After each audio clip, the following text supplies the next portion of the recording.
lights fading in the rear view. Old case files, faded stains on every page. 17,000 names in the unsolved files, carved in stone, etched with age.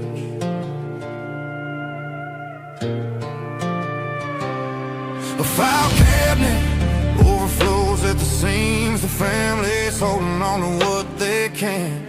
Cops call it a statistic in the files. Close the drawer to never be seen again. Cold case, justice for the victims. I can hear the cries in the midnight rain. Every person should matter. They are more than number, they have a name. From the mountains to the marshland, ghosts crying in the Carolina pines. I'm here to share their stories till the truth runs out of places to hide.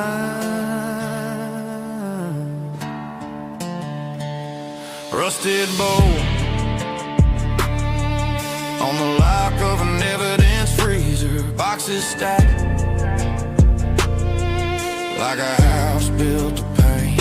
3,868 souls waiting for a chance, for someone to solve their case.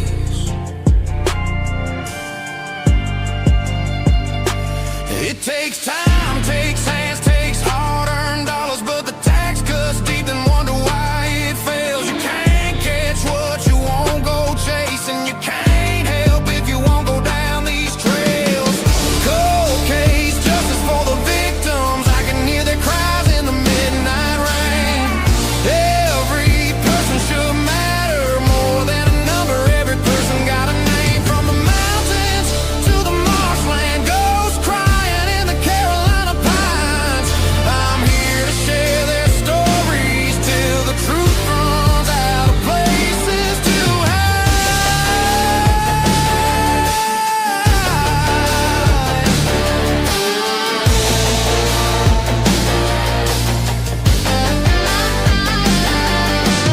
How many fathers never made it home?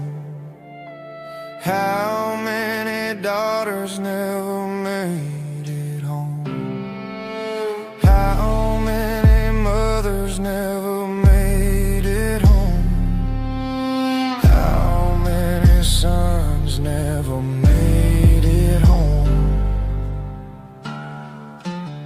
These victims deserve justice, and their families deserve closure. Cold case, justice for the victims. I can hear their cries in the midnight rain. Every person should matter. They are more than number, they have a name. From the mountains to the marshland, ghosts crying in the Carolina pines.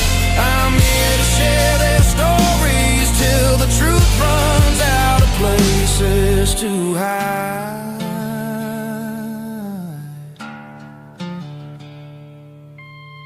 If you see something, say something.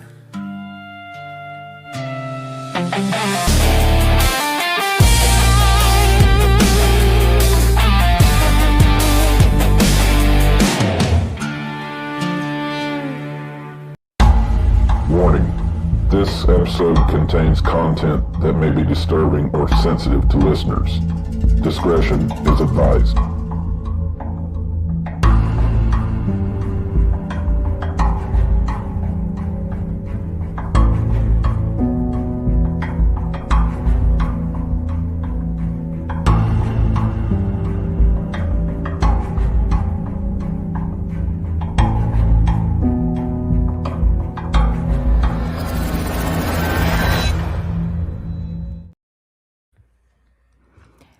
Hey everybody, my name is Duchess, and this is Dutch Girl Podcast, and we are live from Myrtle Beach, South Carolina. I want to welcome everybody in. Hubby did some work on my laptop today, and I don't know, I sounded like my speakers was about to bust out. Y'all have to let me know how it sounds in the chat, but my hard drive's working great, and it's fast as lightning. So I got that worked out. I think I'm going to have to work on my speakers next. I hope everybody is having a wonderful Saturday night. I appreciate y'all Jumping back into episode 2 of the cold case homicide of Amber Berbiglia that occurred here local to me, just 4 miles up the road in Little River, South Carolina, in Horry County. I appreciate y'all joining me. Let me see who we got here in the chat. Rubber Armando's going to check back. She came in at 9 o'clock, so she was a little early. We got Cindy from sunny South Florida. It's Cindy's birthday. Cindy, I just want to wish you a most happy birthday, and I hope that you are having a wonderful day. Happy birthday to you. Happy birthday to you. Happy birthday. Happy birthday. Happy birthday to you. Happy birthday, Cindy. Thank you so much for being here, darling. I hope you're having a wonderful birthday, and I appreciate you being here. Hey, Matthew 256, it's always good to see you. Thanks for coming back for episode 2. Shauna M2, thank you so much for being a member for 18 months. I appreciate you so very much. Seatbelts, everyone. Double Dutch bus coming down the street. Thank you. Who else have we got here? Hey, Mustang. It's good to see you. I hope you're doing good. We got Nightbot in the chat. Make sure that you smash, tickle, or punch that live stream, and make sure that you share it out. It's a free way to support if you hit the like. Who else we got here tonight? I appreciate y'all coming over to listen to this. We got Michelle Macklin, the queen of the Discord and the admin. Thank y'all for being here tonight. She says, please hit the like and the share. We have the 5 Canes. Good to see you. Take a seat, stay on your seatbelt, and get ready for the show. Thank you for being here. Well, thank you, 5 Canes, for sharing that. I appreciate you so very much. Hey, Hannah UK. I hope you're doing good and you've had a great week. It's always good to see you. And thank you for also sharing this. The 5 Canes trigger warning. This content discusses sensitive topics, including trauma, loss, and emotional challenges. Viewer discretion is advised. And that is why I played that little clip in the beginning. If you remember, we had a big discussion last time about the details in the case of the homicide of Amber Berbiglia. And tonight I have Gina, who is the admin of the Justice for Amber Berbiglia Facebook group, in which the mods will be dropping in the chat. Thank you for joining me again tonight, Gina. How are you doing? I'm doing good. Thank you. Yeah, Thank you for everybody for joining again. Yes, thank you so much for being here. I just want to remind everyone once again that tonight we will continue a deeply important story about Amber. And I want you guys to remember that she matters, and she will always matter to her family and her friends. And if you know anything about this case, if you are a local listening to this case and you know anything about this case, let us know in the chat. If you're watching this on the replay, leave me a comment and let me know. Amber is not forgotten. And we don't want her story to be forgotten, because it seems like that Horry County Police Department has kind of put Amber's story to the side. And this is very concerning to me. I mean, there was one point where the police department didn't even reach out to Amber's mother for 5 long years. And that says a lot. I have a lot of concerns about this. And if you missed episode 1, definitely go back and take a look at that live stream, because there are so many concerns about things going on in that case. I know that the last time that we spoke, Gina and Kathy Lee, who will be joining us a little bit later, wanted to know if anybody in the chat had any questions. And the one question that I want to start out with tonight is, do you believe Amber knew the person who took her life. 1 for yes, 2 for no, 3 for unsure. I want you guys to let me know in the chat. If you're watching in the bushes, if you can just let me know in the chat how you're feeling. If you watched episode 1, I'm just curious how people are feeling at this point after hearing the information in episode 1. Do you feel like Amber knew her perpetrator? Do you feel like that this was just something that happened out of the blue? Or do you not have enough information at this point to detail whether you think Amber potentially knew the person who took her life here in Little River? Looks like so far we got 67% that say Amber knew the person that did this to her. 29% are unsure. Looks like yes is going up to 71%. I appreciate you guys voting. It's letting me know. I really like this feature that StreamYard has added where we can do polls via StreamYard. 5 Kane says 1. Michelle. Cindy says she's unsure. Matthew's unsure. Shauna says she thinks that Amber knew the perpetrator. Hannah agrees. Tootie, good to see you. Tootie says 1. Gina, what do you think? I think Amber did know her attacker. Yeah. The injuries, if you guys remember, we looked at some AI photographs because Gina, since the autopsy report would not be released by Horry County Police Department to her mother, Michelle, Gina was able to get that. And she entered all of the injuries into AI to see if they could give her a picture that would look like the injuries. And of course, if you remember, these were the defensive wounds, the lacerations and contusions at the base of the left and right thumb, and then the bruises and abrasions on the left and right arm. This looks like possibly defense wounds or possibly holding her hands up to block oncoming blows. And of course, we have these left and right side views of these fractures in the skull. And of course, this was a crouched down looking away from the attacker, the base of the skull fracture all the way across the back. And that's probably where that boulder that we discussed, that the police let the family know was 4 times the size of a basketball. And Gina confirmed that on the last live stream. This feels very personal. And it would also take a big person. If you guys remember, Kathy Lee said she was a suspect until she showed up in person, and the police said, you were a suspect until we saw you. And then once we saw you, we realized that you were not the person that we were looking for, because it's going to take somebody.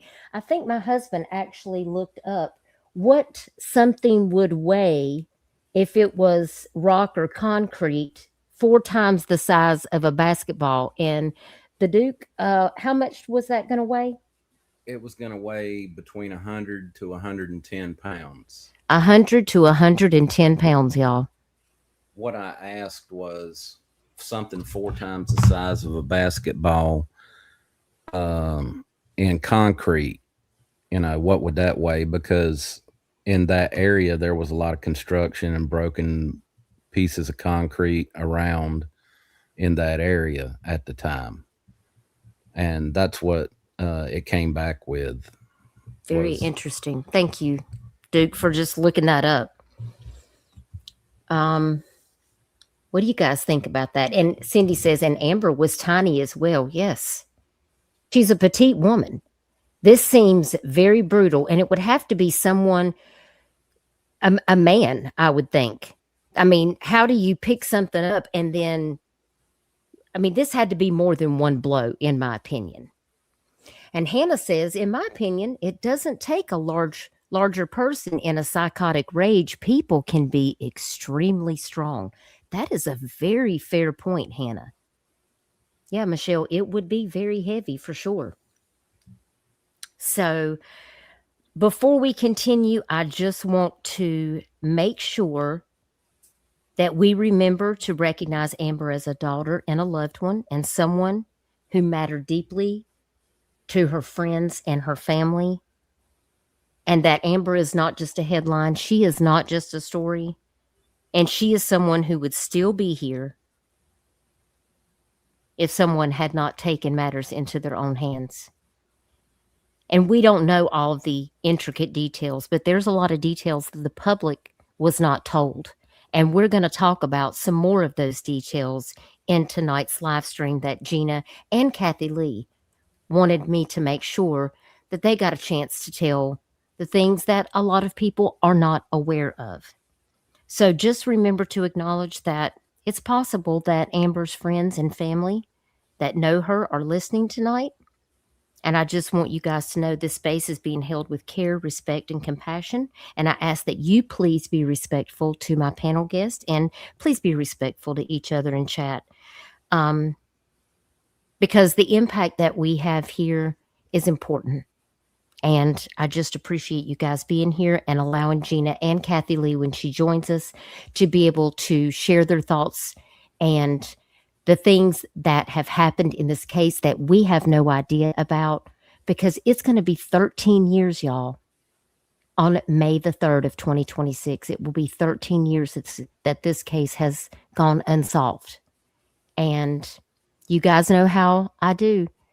We make sure that we give a safe place for families that want to come up and speak about their missing loved one or their loved one who has been lost and they're a victim to a crime. We want to be able to share their story with dignity and respect. So, Gina, you have shared a lot of information with me, and I do appreciate that. And by the way, before we get started, I see the poll so far, 71% so far, yes, and 29% unsure, and 0% no. And do you believe Amber knew the person who took her life? So thank you guys for voting on that. I do appreciate that so very much.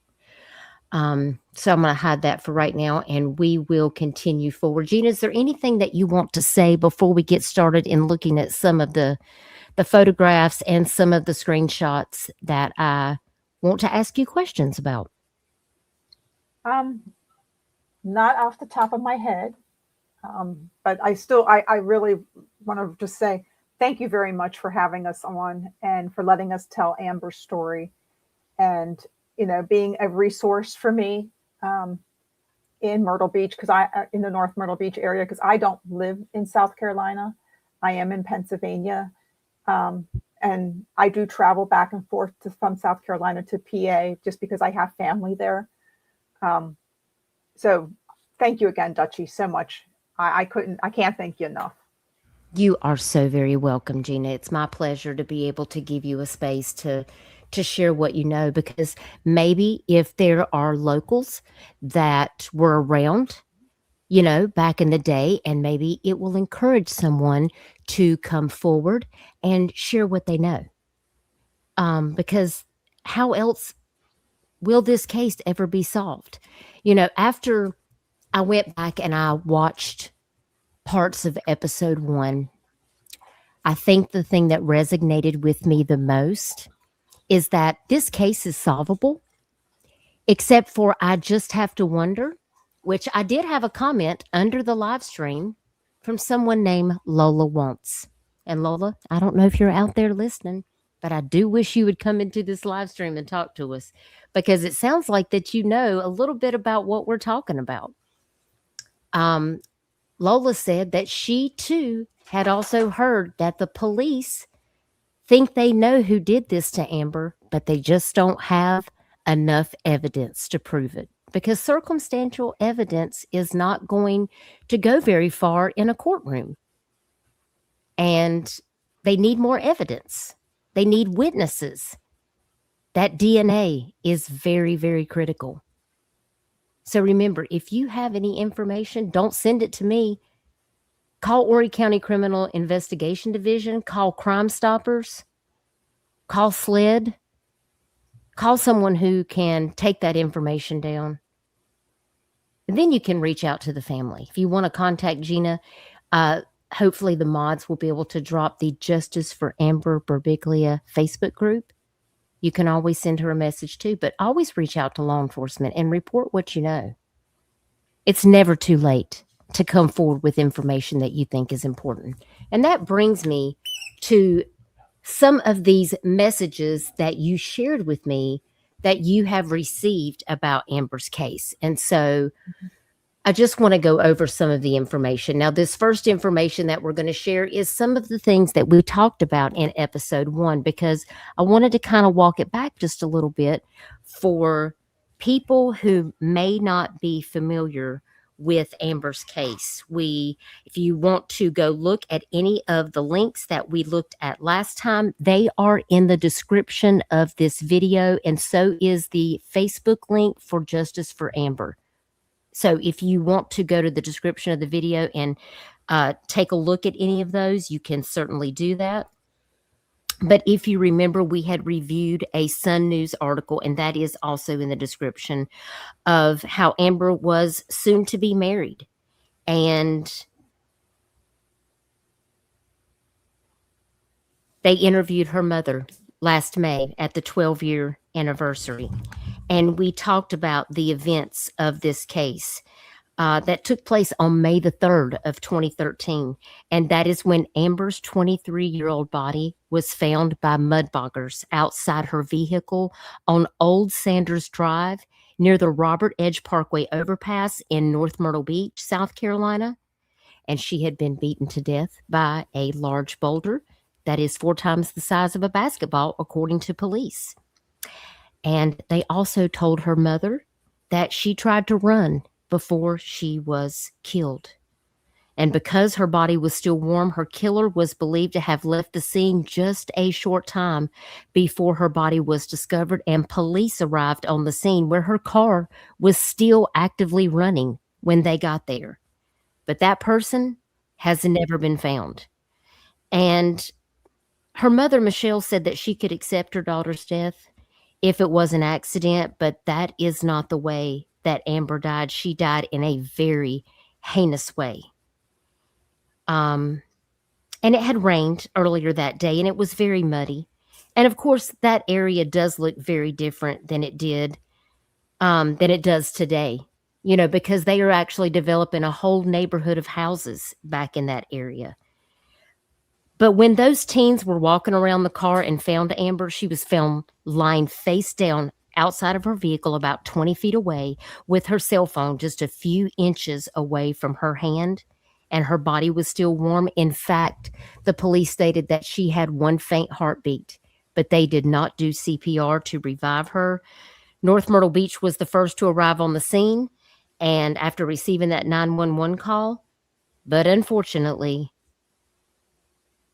it was not their territory, and they had to call in Horry County Police Department after they had already contaminated the scene after walking all over it, entering the car.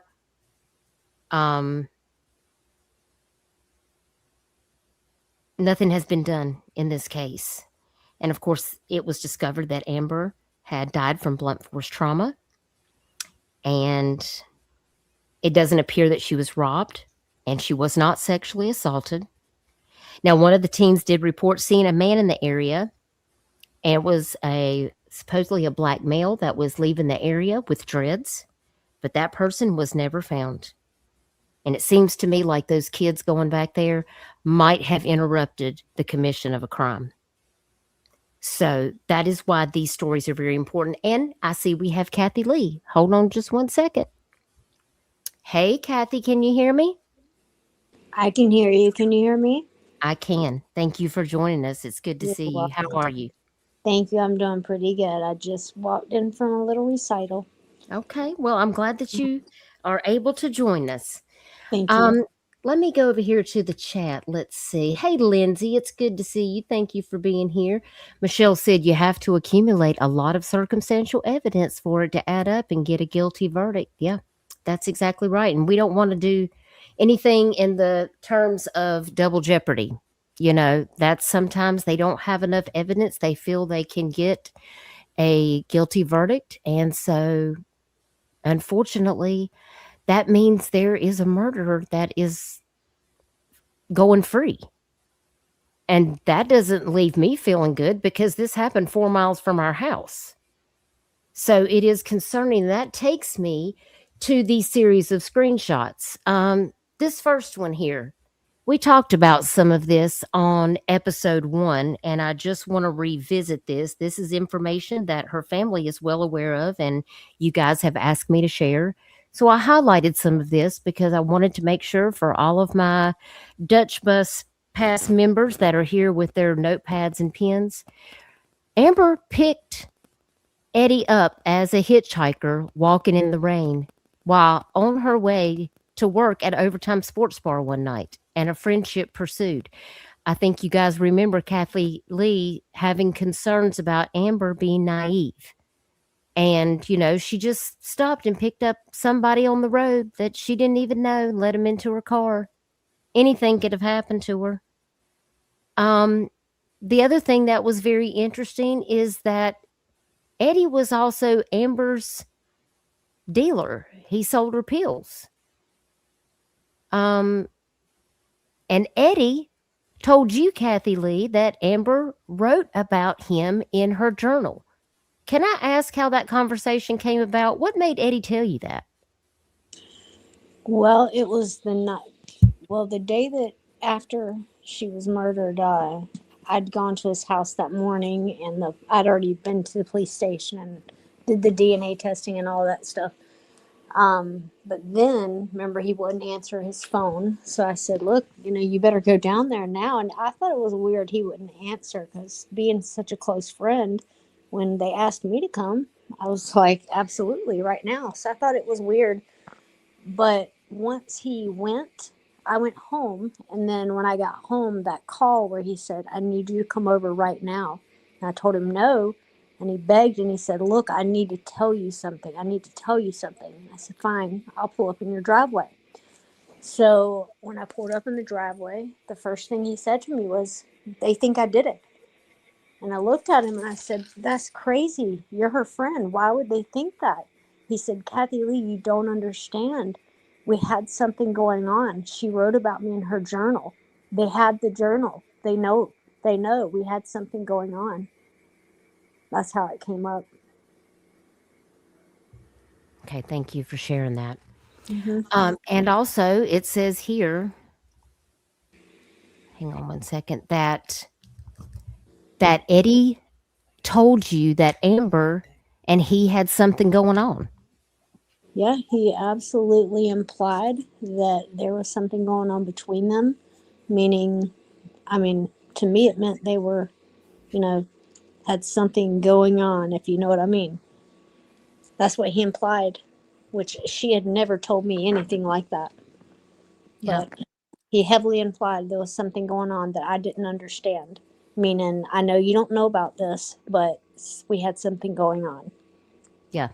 Yeah. And the 5 Cane says, that's a strange admission about the journal. Where is the journal? That's a great question. I'm not shocked that she had a journal by any means, but she never told me about a journal, and I've never seen a journal or heard, anybody talk about it as in any evidence. That's a great question. I would love to know where the journal is and what's in it. Maybe the police have it. Maybe, or maybe Michelle has it, because I know Michelle has heard this story. So maybe Okay. Michelle could locate this journal for us. She probably has all of Amber's stuff. Yeah, That would be Michelle doesn't have the journal. She would like to see what's in that journal too. Oh, okay. Well, maybe the police have it. Yeah. Could be. That's a good question for the police, isn't it? That'd be good evidence if there's stuff in there as Eddie implied, Mm. That'd The be- question is how did Eddie know? I'm not sure. Maybe she had conversations with him about her journal, Maybe and he found it and read it. that's very Mm. possible. Yeah. I mean, I have lots of questions. These are just questions. So when I have one question for Kathy Lee, when Eddie said that, had he already talked to the detectives? Yes, that was right after he was questioned, and it Okay. was now dark time, and that's when Yeah. he called me freaking out. And was like, "I need to talk to you. I need to talk to you." And like I said, the first thing he said to me was, "They think I did it." And this guy, how I know I said this previously, but you know how when someone is in panic mode and their mind is going like a mile a minute, you can see their mind just turning and turning and turning. That's what he looked like. He looked like he was trying to figure out the right words to say without saying the wrong thing. He looked guilty to me, but Yeah. Being that it was right after the police questioned him, I would think that the police have her journal then. That is where it's at. I would think so, because he said that literally the first 2 minutes of the conversation was, "You don't understand, Kathy Lee. We had something going on. She wrote about me in her journal." That is very interesting. The 5K says, can it be requested from the police at least a copy? Well, so far the police aren't wanting to release anything. If they have it, the 5Ks, I doubt seriously they're going to give the family a copy of it. They wouldn't even give them a copy of the autopsy report. And by South Carolina law, they're supposed to do that, even if the case investigation is still open. By law, from what Michelle looked up, Michelle Macklin, they have to give the family the autopsy report, and they refused to do it. And Gina had to get it.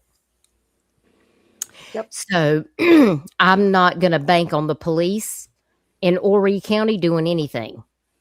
Because Yeah, we can't even get them to tell us, even an indication of what they still have in evidence, whether any evidence has been disposed of because of the time. They're not willing to share anything at all about the evidence that they have. yeah, exactly. Yeah, and from the beginning, they told us that, and I know this is graphic, but that she fought for her life, that she literally did not go down without, and she had broken all of her nails. And she had, I was told at the very beginning they had DNA, which would make sense because 2 reasons. Number one, they swabbed me, my boss, anybody who was in contact with her the night before. They swabbed all of us. And they also asked me, "Kathy Lee, have you been in her vehicle in the last couple months? Is your DNA going to be in this vehicle? If it is, let me know now." But I hadn't been in her vehicle because I didn't ride with her that night before. So I knew my DNA was not in her vehicle. So to me, if they're taking all these DNA swabs, that means they're trying to compare it to something, right? But the police kept going back and forth. It's like at first they said, yes, we have DNA. Then they said they don't. Then they said they did. And they said they didn't. So I think they do. And the 5K says, can an attorney get the info? Well, I'm sure it would probably take a subpoena for an attorney to get it, but it's still no guarantee. So, I mean, anything's possible. Anything is possible for sure. And Lindsay says, okay, so for those who keep a journal, where do y'all usually have your journal kept? Well, when I had a journal when I was a teenager, I kept mine in my drawer beside my bed. Yep. Or under your mattress. And here's the 5Ks, Lindsay, in my dresser drawer. Lindsay said, was she known to carry it with her? That's a good question, Lindsay. Not to my knowledge. I'd never seen the journal. Very interesting. Okay, so let's pop back over here. I have another slide. So Eddie was the main suspect in Amber's murder, but was ruled out because of his alibi. Does anybody know what the alibi was? I don't. Okay. Because I know Gina said she didn't either. So I'm real curious what this alibi was. And Eddie was swabbed for DNA, according to Captain Lent, but we never have been able to verify if Omar had his DNA swabbed. And I just want to say something about that. Sure. Going off of what Kathy Lee just said. So being that Eddie and Amber had something going on, if Eddie's DNA was found in her car, it would have been expected to be in her car. So maybe that's a circumstantial evidence. And I agree. That's what I think this whole thing is about. I think that they have DNA, but because he was with her the night before, his DNA has every right to be there. So that doesn't prove, just because his DNA is there doesn't prove, even if it was under her nails. Say they hugged by and she happened to brush his cheek with her nail that night. Any good lawyer could get him off of that. Yeah. So I agree with Gina. That's a good point. Eddie told the detectives that he wanted to have a sexual relationship with Amber, but that Amber was not interested, according to Captain Lint. Yeah, And correct. and Captain Lint said that Eddie had what he described as a weird infatuation with Amber. And I find this part interesting to me, and because I just want to say, as an outsider looking in, I felt like it was weird that Eddie went out of his way to kind of, it was almost like he was bragging to Kathy Lee, like, yeah, she wrote about me in her journal. We got something going on. But then also turned around and told Captain Lint that he wanted to have an intimate relationship with her, but that Amber wasn't interested. And but also gave Captain Lint the impression that he was weirdly infatuated with her. And this gives me creeper vibes. It's So I'm almost like, like he was covering his tracks in case they found something. That's what it sounds like to me. But I do know for a fact that Eddie liked Amber. I can tell you why I know that for a fact. The night that the first time I ever met Eddie, I don't think I know I told Gina this. I don't think I said this yet. So the night I met Eddie, Amber said, "Here, let's go take a ride. We need to go by my friend's house." So I didn't know where we were going. And it was a beach house, the same beach house I went to the day after she was murdered. And we walk in, and Eddie's there. He has a girlfriend there. Now, this is going to tie into some of the stuff I'm sure you're about to get into with the bottoms up and all that, the strip club. But there was a girl there, and it was his girlfriend, Eddie's girlfriend. So this was 8 months before all this happened. And as we're sitting there, this girlfriend of his is completely trashed, drunk, drunk, drunk. And Eddie is blatantly hitting on Amber. So I'm sitting there just like, I don't know what's going on because I've never met this guy. I see this girl is starting to get a little hostile because she sees her boyfriend sitting on Amber. And then I get her out of the house. I'm like, let's go, let's go. Because I thought literally she was going to try to do something to Amber. And Amber just was completely just blowing it off like nothing's a big deal. She didn't realize this girl's about to jump on her. So we get out of the house and we get into Amber's vehicle. And I looked at her and I'm like, what was that? I said, Amber, that dude was hitting on you.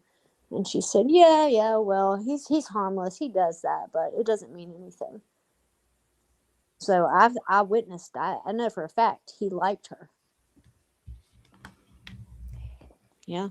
you know what, I after we had the live stream, my husband and I, we had just some conversation about it. And one of the things that, and this is just simply my thoughts, I'm just sharing my opinion here.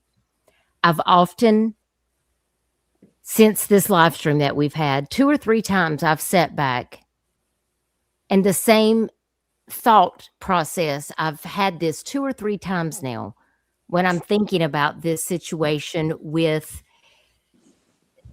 the dick person that Amber was supposed to be, that the text message was about, that she was supposedly sleeping with, and you confirmed that you believe that to be true. Yeah. Here's a question I want to ask you, Kathy, because I did ask Gina. I think I asked you too. Is it possible that Eddie who had these feelings for Amber that were not reciprocated.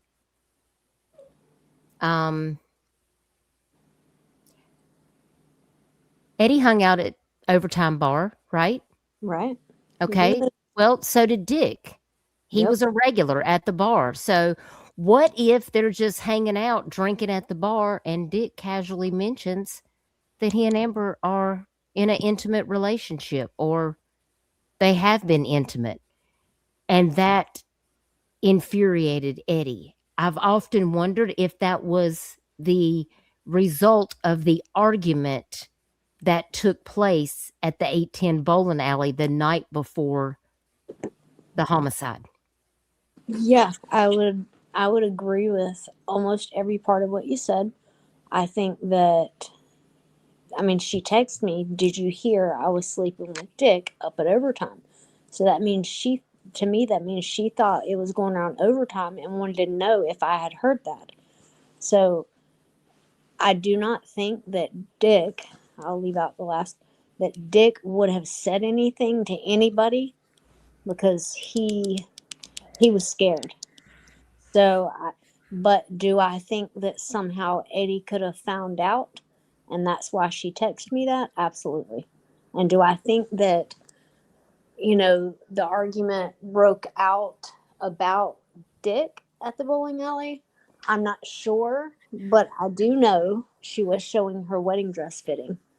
And apparently that's when the fight started after she was showing everybody her and her wedding dress. So, yes, I believe that night he was very, very upset, and it was kind of like thrown in his face that she was about to get married. And I think that could have pushed him over the edge if, in fact, they were messing around. So, yes, but I don't think I don't think Dick said that because my friend who actually got the confession out of him, it took a lot. He was really scared. This man was very, very scared to admit this because he thought that everybody was going to come after him. So I don't think he would have been bragging about it at the bar. But yeah, I do think that Eddie could have found out, and Right. along with the wedding dress pictures, that could have been enough to throw him over the edge. Yeah, because you don't really know who you're dealing with. Right. Okay. So, and I understand that his nickname is Flash. Is that correct?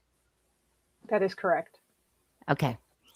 I guess that goes to the cab company name. Correct. I didn't know that. Yeah, it's Flash Cab Company. Huh. Isn't that And interesting? I did some deep diving into some Facebook profiles, and they refer to him as Flash Eddie. Wow. That I'm not Wow. at all. Yeah. He's a pompous, self-absorbed guy. But yeah, he He was hitchhiking, my husband said and he's got a damn cab. he's got a cab company, but he was hitchhiking. Like, I don't even understand that. Yeah. Make that make sense. Mhm. It doesn't sound like the cab company's going so well, right? Right. Oh, wow. Okay, so here we're going to move on to this next screenshot. Now, let me take down this banner. That's why I didn't have it up to begin with, because you can't see the very top of these screenshots. Eddie, Omar, and a guy. Remember, Omar is another guy, and he at the time was working at Overtime. And another guy named Sean, which we don't know his last name, was at the bowling alley the evening of May the 2nd of 2013. And that's when you arrived, and Eddie was yelling at Amber, "You can find your own effing way home," which you said you thought was weird because Amber drove herself to the bowling alley. Right. He Okay. he basically said, I mean, I didn't hear that. That happened before I got there. I was told about this afterwards. I didn't walk into the altercation. When I walked in, they were already gone. Eddie and Sean were already gone. But I did find out after she passed away. Someone was like, Oh, okay. it's odd that, Eddie was screaming at her and said, you can, it was either you can find your own way home or you can buy your own drinks or you can, you know what I mean? He's basically saying, I'm leaving you here. Basically. Mad. And the whole bar heard it. See, sometimes it's about knowing what happened beforehand, too. You got to take into account all of the situations. And of course, I see here it says Kathy Lee did not know what started the argument and that Amber never provided any more details. And of course, at the very bottom of this screenshot says that Amber had also bought Xanax and weed roughly a week before she was killed. And of course, she bought that Xanax from Flash Eddie. Mm-hmm. And the Mhm. weed, I believe I was told that was from Omar, correct? She could have got it from either one. Eddie did both. Oh, either one. Okay. So Yeah. we have a lot of situations going on in just this one storyline of Yeah. I mean, I'm looking at all the possibilities You know, in this scenario. know Eddie and Omar even knew each other until a couple months after I met Eddie. And then I saw them all out one night and I'm like, hey, Omar, what's up? You know, talking to him. And then Eddie's there and I'm like, well, wait a minute. How do you two know each other? And then Amber's like, yeah, they used to work together. I don't know how or where, but they'd known each other for a while. Very interesting, very interesting. So on this next screenshot here, this is where we jump to, and we talked about a little of this on the last live stream on episode 1. A man by the name of Derek contacted Amber's mother about a year after Amber's murder, and he asked to meet with Amber's mom as he said he had information about Amber's case, and she arranged to meet with Derek at her home, which also made me a little nervous because when you think about inviting somebody to your home that you don't know, you never know what can happen Right. in these circumstances, you know. Yeah. She did tell me she told her neighbors to keep an ear open that this man was coming to her house, but I still thought it was crazy. Yeah, I mean, I yelled at her. I told her, I was like, when she called me a couple days later or whenever she told me about it, she told me that some man she didn't know how he got her number, contacted her, and she let him come over at night. And I said, oh, wow. what? And she said, yeah, he had information about Amber, so I had to. And she's like, God. Well, I was getting ready to say, she probably felt this was a desperate situation.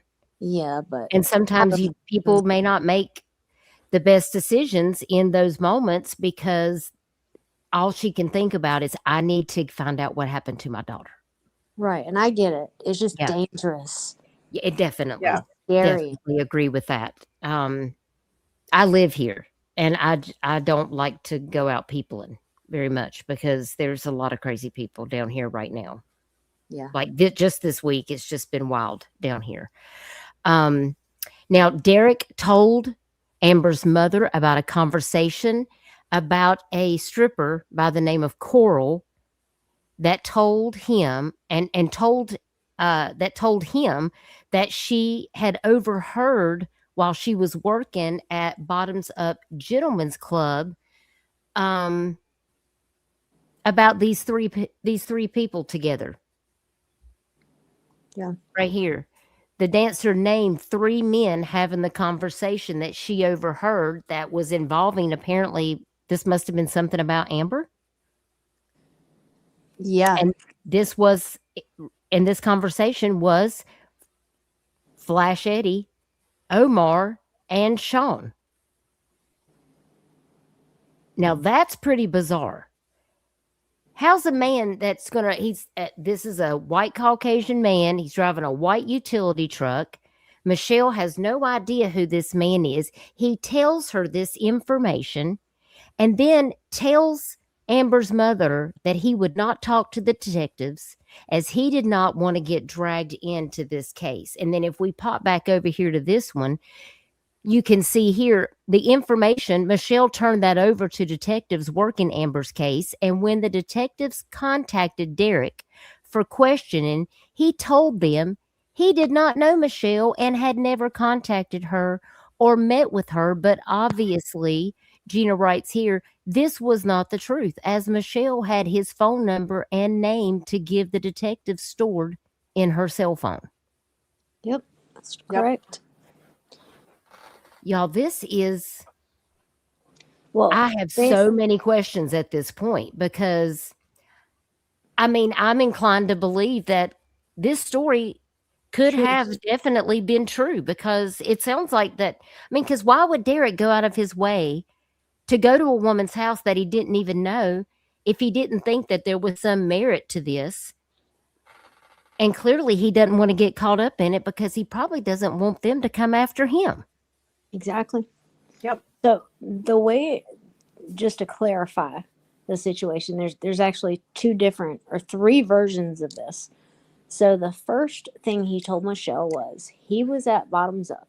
He was getting a lap dance from this girl and mentioned it's really sad what happened to that little girl up there in Little River. And she said, yeah, I was in the bathroom and I overheard some people talking about it. And he said, really?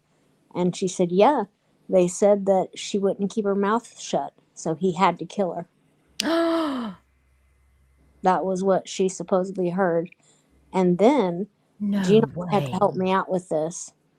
I think another tip, Gina, you're going to help me out with this, but basically, I think it was the same man also stated, and this is a second story that he gave, that he was in Bottoms Up and he was sitting at the bar within ear range of Eddie, Omar, and Sean, and he heard them laughing, saying, ha ha ha, I can't believe Amber tried to run towards the embankment to get away. Yep. Yeah.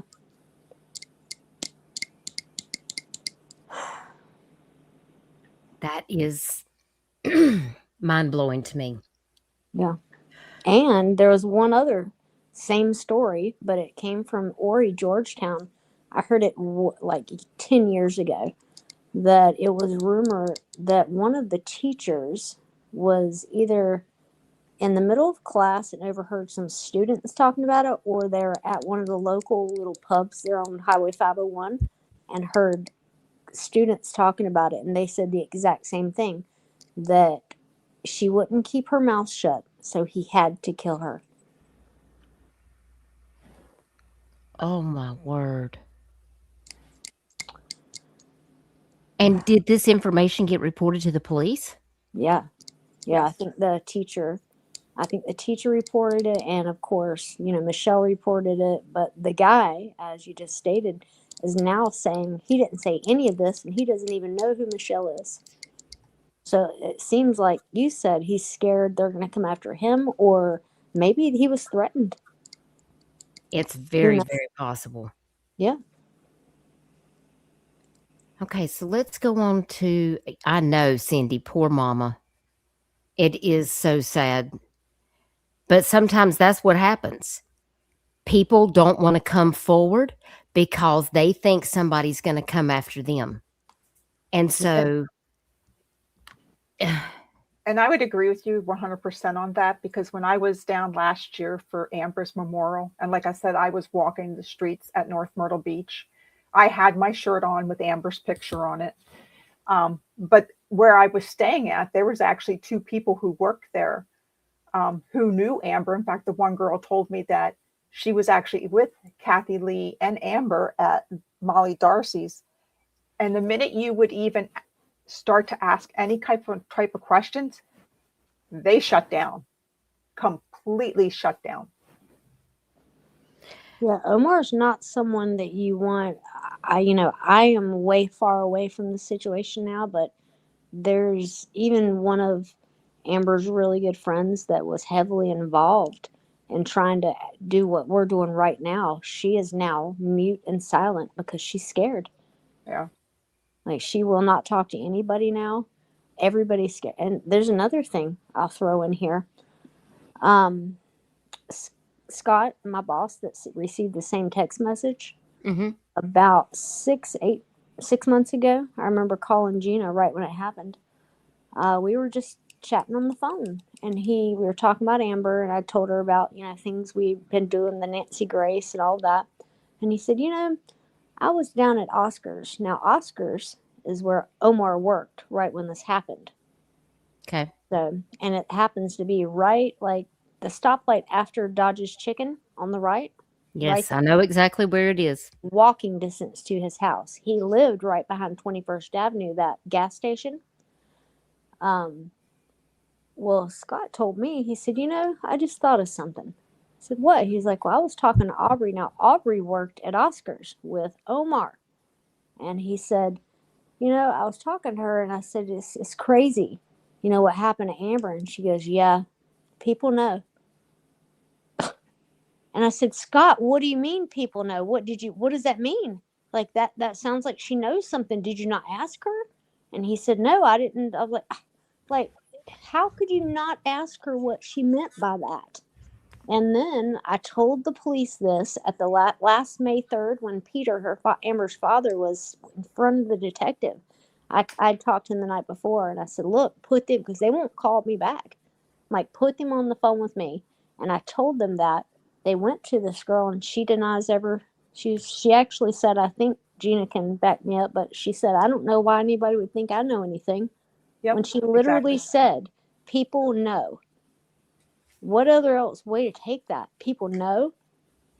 Well, and my theory is you live in Myrtle Beach. You know how every bar and restaurant is ma and pa owned, right? Yeah, I mean, I'm right So, here in Little River. I live right on the waterway. so anything kind of goes So, as long as you know the owner. Well, yeah. Omar, has been there for years and years and years. Was with Overtime, was with Oscars. Well, that owner, is in the building all the time. He lives within walking distance. So it would not, and that was Omar's alibi, was he was at work. He was clocked in. But that doesn't necessarily mean he was at work. It would not shock me if he had gone to his boss and said, hey, I need to go get something from the house, or I need, to go grab my Mm. medicine or go whatever, and they let him leave for a second. That wouldn't shock me at all. And by law, to have someone on your clock when they're not there is illegal. So if the police question Oscars and said, hey, was he on the clock? Was he here? They could have lied for him. Well, I can understand that. And Lindsay, that's a great point. Isn't it weird that this guy would even bring up Amber while he was getting the lap dance? I mean, That's true. yeah, I mean, like, that's not going to be a point of conversation, I would think, that a guy's going to have with someone at a strip club. Like, I mean, unless somebody else brought that up and he's commenting, like, how do you segue into a Yeah, conversation during a lap like dance. that? I don't know. That is very unusual. So, Lindsay, I agree with you. It is weird. And thank you, Michelle, for dropping the trigger warning. Let me go up here and click on that for Nightbot. Content not suitable for children, guys. And that's why I played this in the very beginning. This subject is very sensitive and we prioritize mental health over views any day. And so I just want to let you guys know we're talking about tough things here. And OU812, it's good to see you. I'm so glad to see you. How are you doing? Yeah, what man does that? Talking about another woman? Well, but he's at a strip club and he's talking about Amber being unalived. It's just From a my weird conversation to have if you're, I don't know. I mean, and what are the chances that the stripper's gonna be like, oh yeah, I was just in a bathroom and heard three people say that she wouldn't be quiet, so they had to make her shut up. Like, what? From my understanding, not that this matters because it's still equally as weird, but the stripper wasn't just it was somebody he knew. Like they were well, I wouldn't say they were friends, but maybe that was his friend stripper. Like he frequented that place and knew the girl, supposedly. Well, But still weird. it is. It is. I have so many questions. I mean, and the fact that it was those three guys together. I mean, like I said, I got so many questions, which brings me to this next screenshot right here from Christina. Gina sent me this, and I blocked out her last name and her avatar. But in this message, she addresses someone named Crystal and says, Seeing this reminded me of something I heard years ago. My son was shot by a young man named Michael Bellamy.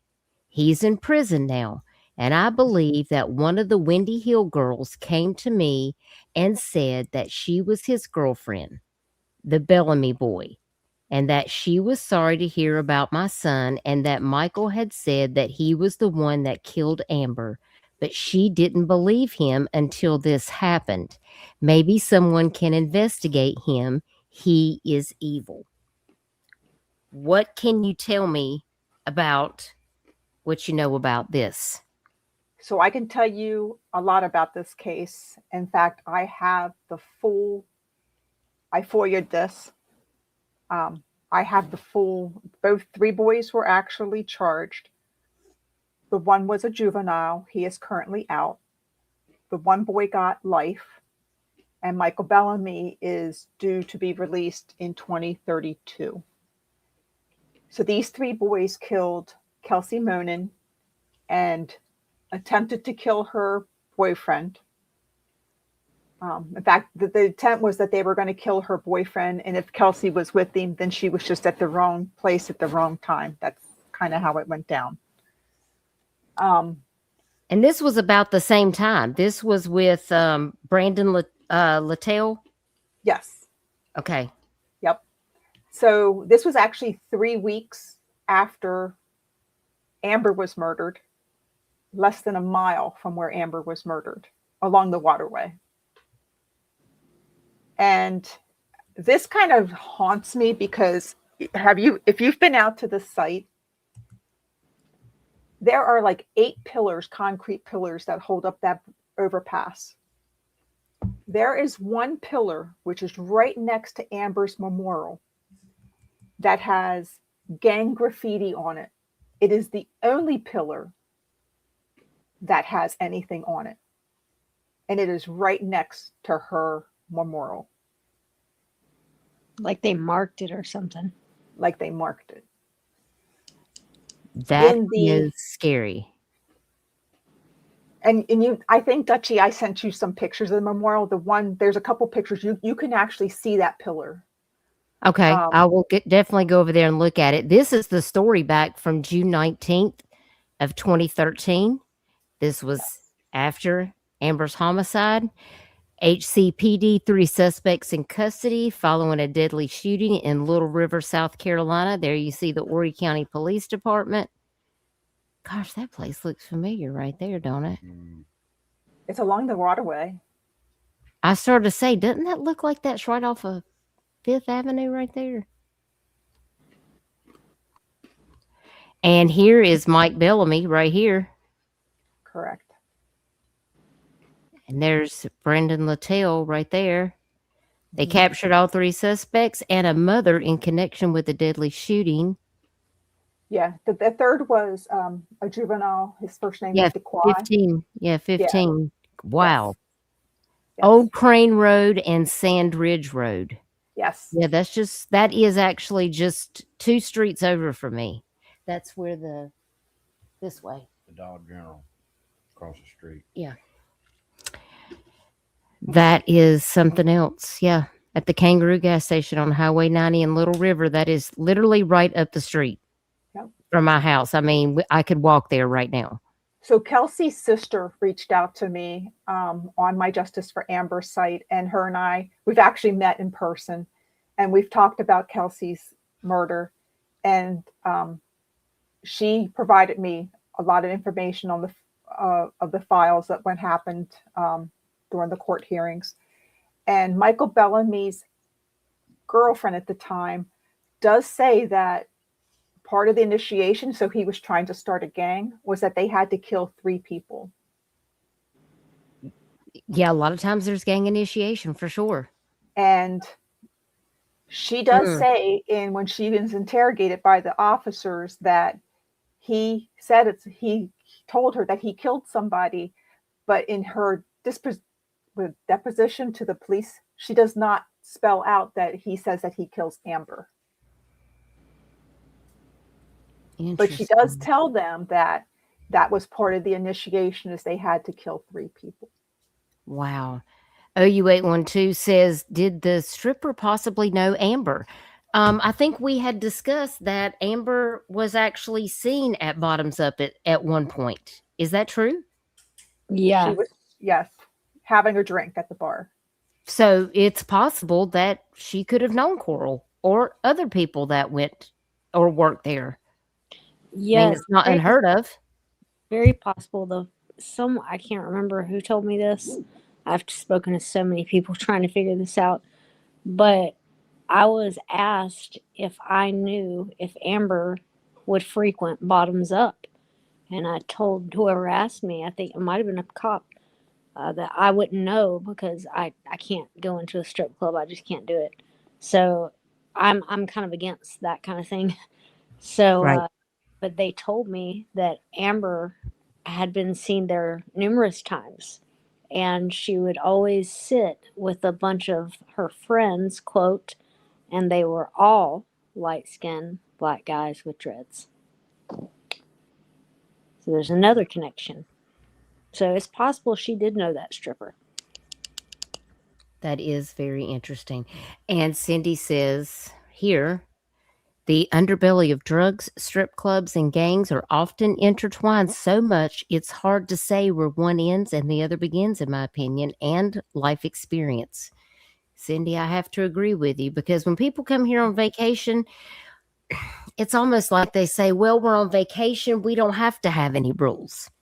Yeah. People just come down here and just do whatever they want to. I guess, it's kind of like you only live once, YOLO kind Kind of of thing. And I'm like, like Bob Saget, the situation.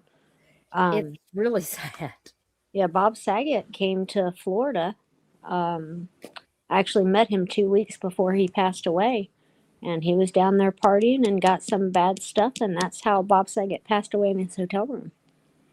So yeah, when people go on vacation, they feel like there's no repercussions, kind of like YOLO. You only live Yeah, once. exactly.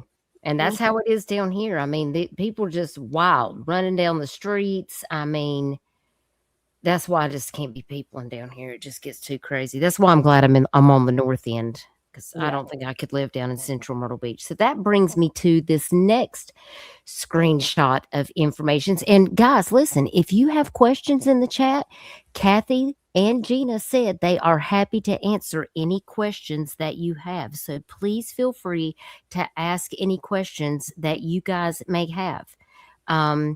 Here's my next screenshot. And this particular screenshot, let me get back over here because I have the top of it. I can't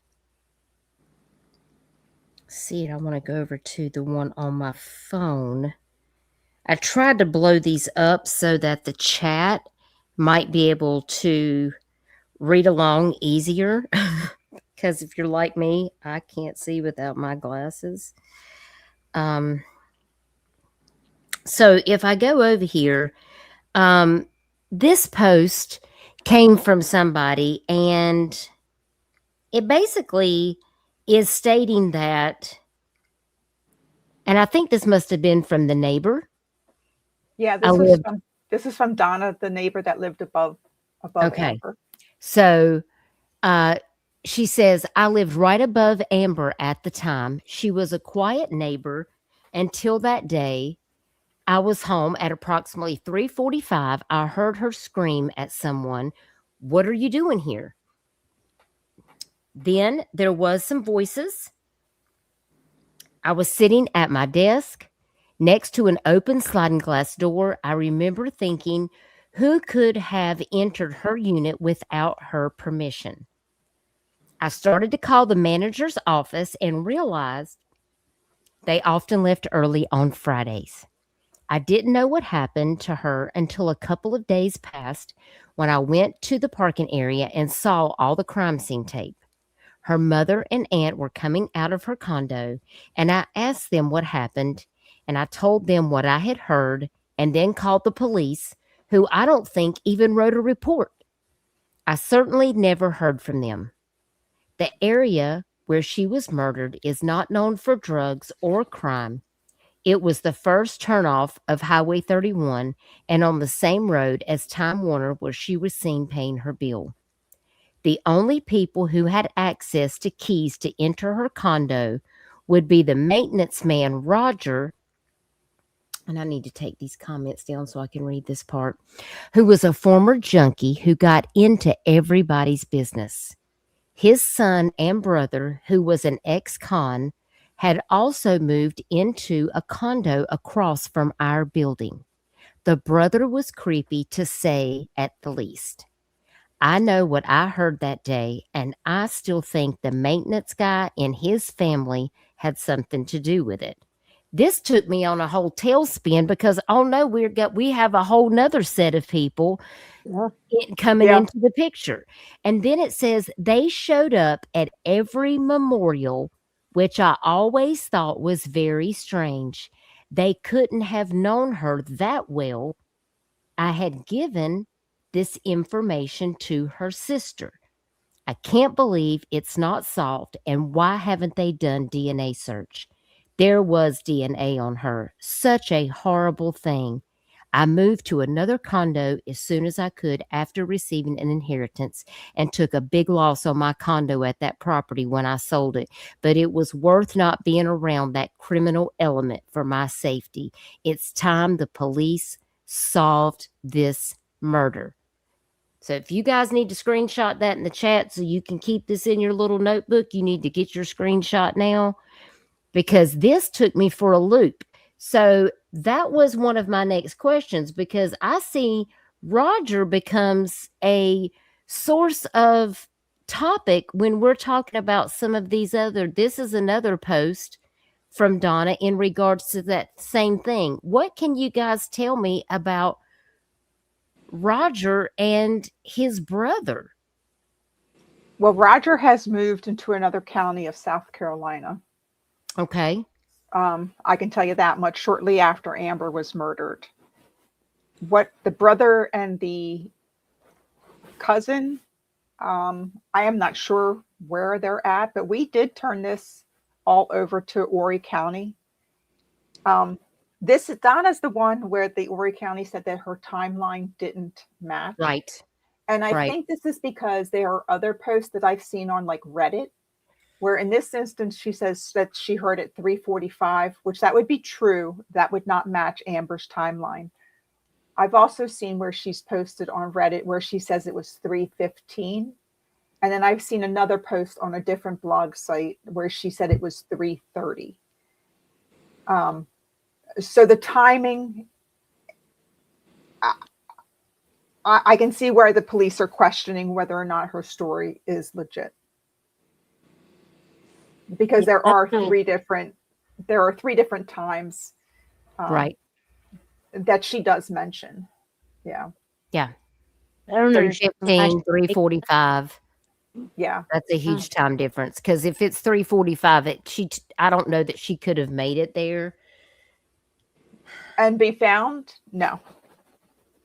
The boys would have had to have walked in on the attack happening, and at that point at 3:45. Right. Now 3:15? Yes. 3:15 could have definitely happened. 3:45, no. No. What Right. if she's just guesstimating the time though? So it kind of would make sense. I mean, unless she was looking at the clock at the exact time, then she Right. could just be guesstimating. Well, there's also like in her Reddit post, she says it's 3:15, and then she says it's the day after Amber was murdered. In this post, she's saying it's several days after. So there are some inconsistencies into the things that she's posted. But all in all, we still turned this over to Horry County detectives. As you should have. And, I mean, it is odd about the Roger guy going to the memorials and the funeral. Yeah, I don't Because know who he is. some of the things that criminals do is they love to insert themselves in the Yes. middle of the case. Yes. Yeah. Yeah, and I have to always keep that in mind too. So I hope that law enforcement did at least look into the situation just to get a feel for the situation, because I think it's an interesting take on from that standpoint. Yeah. I know Donna has moved to New York, and the Horry County detectives did question her, or at least I should say spoke to her again. Okay. about a year and a half ago. But it took them a long time before they talked to her. Yeah, that's a pretty long time for sure. Yeah. And of course, that brings me to this next set of messages from a gentleman named Croy. Can you tell me who Croy is? So Corey is not his real name, but he is someone who had moved into the area in a trailer park right up from where Amber was murdered. And Okay. he got a strange visit from somebody who was claiming to want to buy some car parts that he had for sale. But the man came to his trailer and didn't really have a lot of interest in looking at what he had there, but was asking a lot of questions about the murder of Amber. And in fact, the man actually didn't even come there with any money. Yeah, and I want to read these messages to you guys because this one was very, very strange. And so I wanted to read Croy's messages. So feel free to stop me at any point if you need to insert something or if anybody has a question in the chat, please feel free to ask. Croy starts out on this message saying that he says, I moved into the area February of 2020 and subsequently listed some car parts for sale on Craigslist a year later. A very shady character came by to get some basic parts off an engine I had that are readily available on eBay or possibly at the auto parts store. He drove a good distance for these parts, and it appears he owns or worked for a wrecker service in Conway, South Carolina called Old Fucker Towing. Phucker. I just want to clarify the name That's of this towing company because that sent me when I read that. I was like, That's crazy. okay. I did verify that towing company did exist in Conway. Okay. So, and the phone number he called him from was an 850 number, and I blocked that out.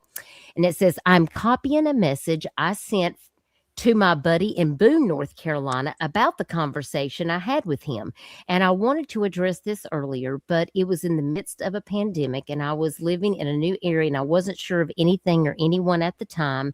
And with the current investigation going on in Idaho, and I was assuming this might have been Idaho 4.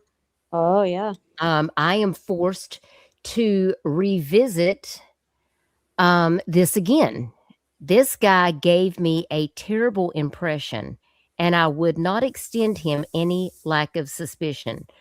From what I am reading, they say a criminal may like to revisit the scene of a crime, and it was like an opportune moment. And I know it is a day after Christmas, and I am not in any way trying to spoil your cheer, but perhaps I can get this off my chest and we can all move forward to a new year. God bless you all, and I am so sorry for your loss. Here is that message. And so he forwards the message that he had sent to his friend in Boone. And of course, you can see that message here. I live next to a bridge that has a memorial of flowers underneath for a young woman who was murdered by blunt force trauma, and the suspect has never been identified. Y'all put a 1 in the chat if you're following me on this. I have an ad on Craigslist for some Mustang and Cougar parts. Last week, a guy called about needing just a few bolts and nuts. Yeah, something that you could go buy at an auto parts store. Yet he makes this very long trip to come all the way out there for a few bolts and nuts. That is interesting. He was on his way when he called again, obviously upset, to say he was going to be a few minutes late because he got behind a school bus. That's weird. When he arrived, he went straight to the engine I had on a table, and he said he needed the power steering bracket and hardware. And when he said he would also be interested in a couple of emblems, I told him $50 for everything, and he said he only came with $11. And then he called a friend and asked him if he could come and drop off the rest of the money so he wouldn't have to deal with traffic by going to the bank. Now, here's where it gets kind of weird if you've got your pens and your paper out. The bank was 1 mile away, and his friend was across the state line about 20 miles away. Wow. That doesn't make any sense. The math is not mathing here. So when this guy was having difficulties breaking a bolt free off my engine, I offered him a hollow hydraulic jack handle to use as a breaker bar, whereupon he became visibly shaken. He had been rambling about his travels and mentioned spending some time in Denver.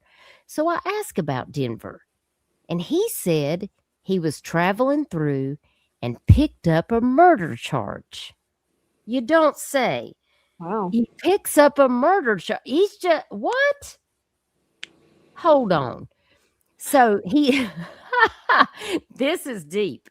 I hope everybody is, if you are watching this on the replay or if you are watching this in the live chat, I just need to get some feedback. Where are we in this? Because this has went from, this guy comes with $11. He wants his friend to come from 20 miles away to bring him money because he don't want to go 1 mile to the bank. And now he's done picked up a murder charge in Denver. And so Croy says, I asked who he murdered. And he said it was an argument between him and a coworker. And I asked him, how did you murder him? And he said, we were messed up. And he just hit him in the head with a hammer. Oh my God. What the hell? He said in that moment, he lost his life and spent 18 years in prison. I said, not so much a loss as it was for the other guy, huh? I kept my breaker bar in my hands. The guy left, and to show he really did want the emblems, he left his toolkit. When the next shady character showed up to pay, he said he didn't know about a toolkit and curiously asked me how long I have lived in my home. Do you think there may be a connection to the girl who was murdered under the bridge? Should I bring this up with someone at the police department? The sign at the memorial reads, Justice for Amber. The girl's name was Amber Marie. My niece is named Amber Marie, and I do believe the Lord works in mysterious ways, and that I might be here for a reason. Perhaps to solve this crime would give the girl's family, as well as the whole population in this area, peace of mind and feeling of security. What are your thoughts, Eric? All right, chat. Wow. Hey, OG Mammon. Hey, Misfit. Good to see you. Thanks for dropping in. This is an incredible story. I mean, this I can't imagine somebody just making this up because this person says, hey, I need to get this off my chest. I love you. The Duke's off to bed, y'all. Tell him good night. Good night. night. It's because I got a whole bunch of honey-do chores for him tomorrow. So he's got to go rest up. And I'm sure he's laughing as he goes It's a to good bed man. right now upstairs. Because he knows I'm going to put him to work tomorrow. We got to plant some flowers and stuff. But this is a most interesting story. I mean, this is all over the place. I mean, he goes to just buy things from a really long distance of things that he could have just went to a local store and bought. And he doesn't even bring the money that might be required and then wants his friend to come 20 miles away, then leaves his toolkit, but he's also a murderer? Wow. It didn't take me long to send this one to the detectives. I can tell you that. I bet it didn't. The first time I've heard this. Whew. Kathy Lee. Mm. I mean, this one, when we got to the part about, well, I was traveling through Denver and I picked up a murder charge. I mean, I can't imagine just having some general conversation and somebody just come right out with that. Because I'm gonna be like the road runner. Okay, ping, I'm out of there. Sounds No. like he was on something. Ugh. Goodness. And if I was that guy, I wouldn't have let go of that breaker bar either, because I might was fixing to have to use it in case some something went down. Did the friend ever show up? Yeah, the friend showed up and said that He didn't know about the he tool. didn't know about the toolkit, Okay. but wanted to know how long this guy had lived in his home. What does that got to do with anything? Give me my money. Yeah. Yeah. Goodbye. I mean, this is weird, right? What does the guy look like? Does anybody know? I don't know, but I mean, did the police look into this? I mean, I don't know. But this They is did. They did ask for his info. Whether they contacted him, I don't know. mm, But I was able to find him and provide numbers and an address for him. And he did live in he lived in a trailer park that at the time used to be, I believe now there's like some boat place. And then right next to that, at the time, there was no boat place. It was just kind of like an open pad that was there. The trailer sat back off of a dirt road, like a dirt path, not even a real road.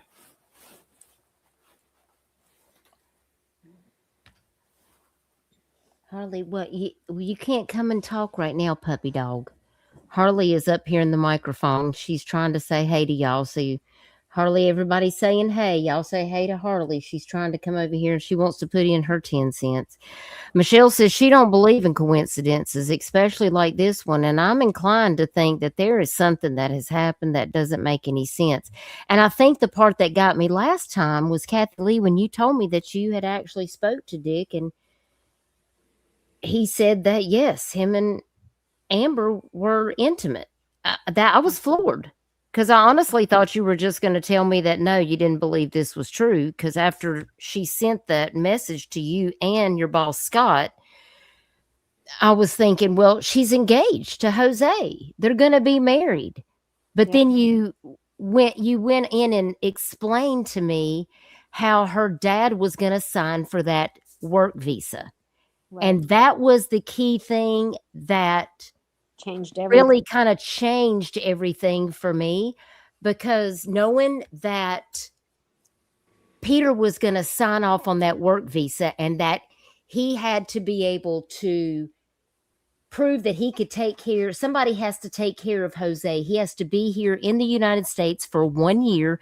He can't work for a year. Somebody has to give him a place to live, pay his bills, provide food. He has to sign this form. And then at the last minute, how long did you say before they were going to get married did Peter decide that he was not going to sign off on Jose's visa to come here from Spain?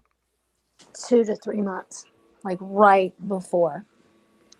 So you feel like it's possible Amber was feeling desperate? Did Amber tell anybody that her dad was not going to sign this visa?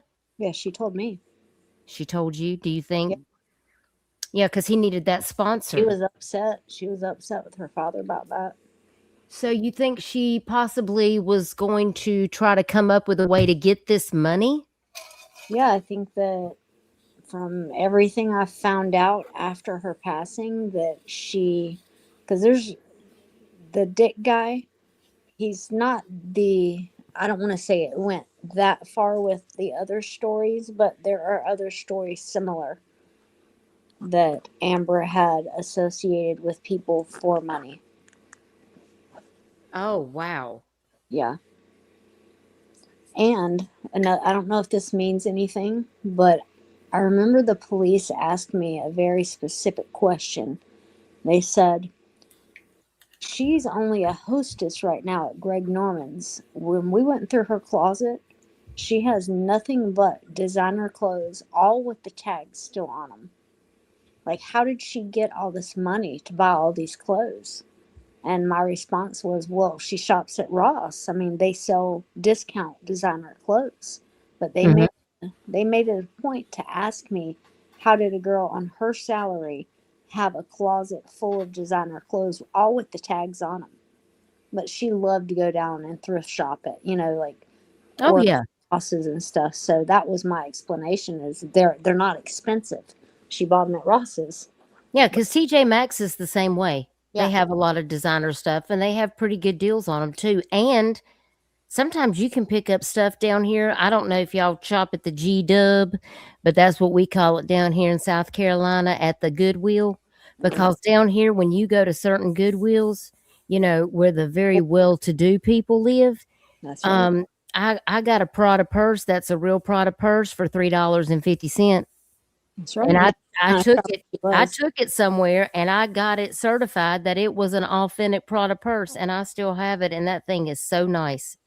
And I paid $3.50 for it at the G Dub. I sure did. You'd be amazed what you can find. And sometimes they still have clothes with tags on them at the Goodwill, Mhm. especially the one down near Myrtle's Inlet, because that's where the people from Deborah, which is like the $1 million island where movie stars Yeah. have their houses. Like, so I get it. But could it also be that, what do they call that when you have a sugar daddy? Yeah. You Sugar could daddy. also have Sugar daddy. somebody that's maybe buying you some stuff. But I'm sure Jose didn't have any idea about any of this, right? Yeah. Wait, I, you I think spoke. he knew? No, no, he had no idea. Okay. Okay. Um, I was getting nervous there for a minute.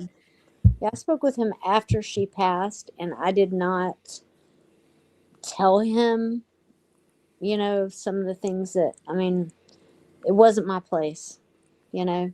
He's already grieving his fiance's loss, and the last thing I was going to do was tell him, well, she was doing some not good stuff to try to get there to you.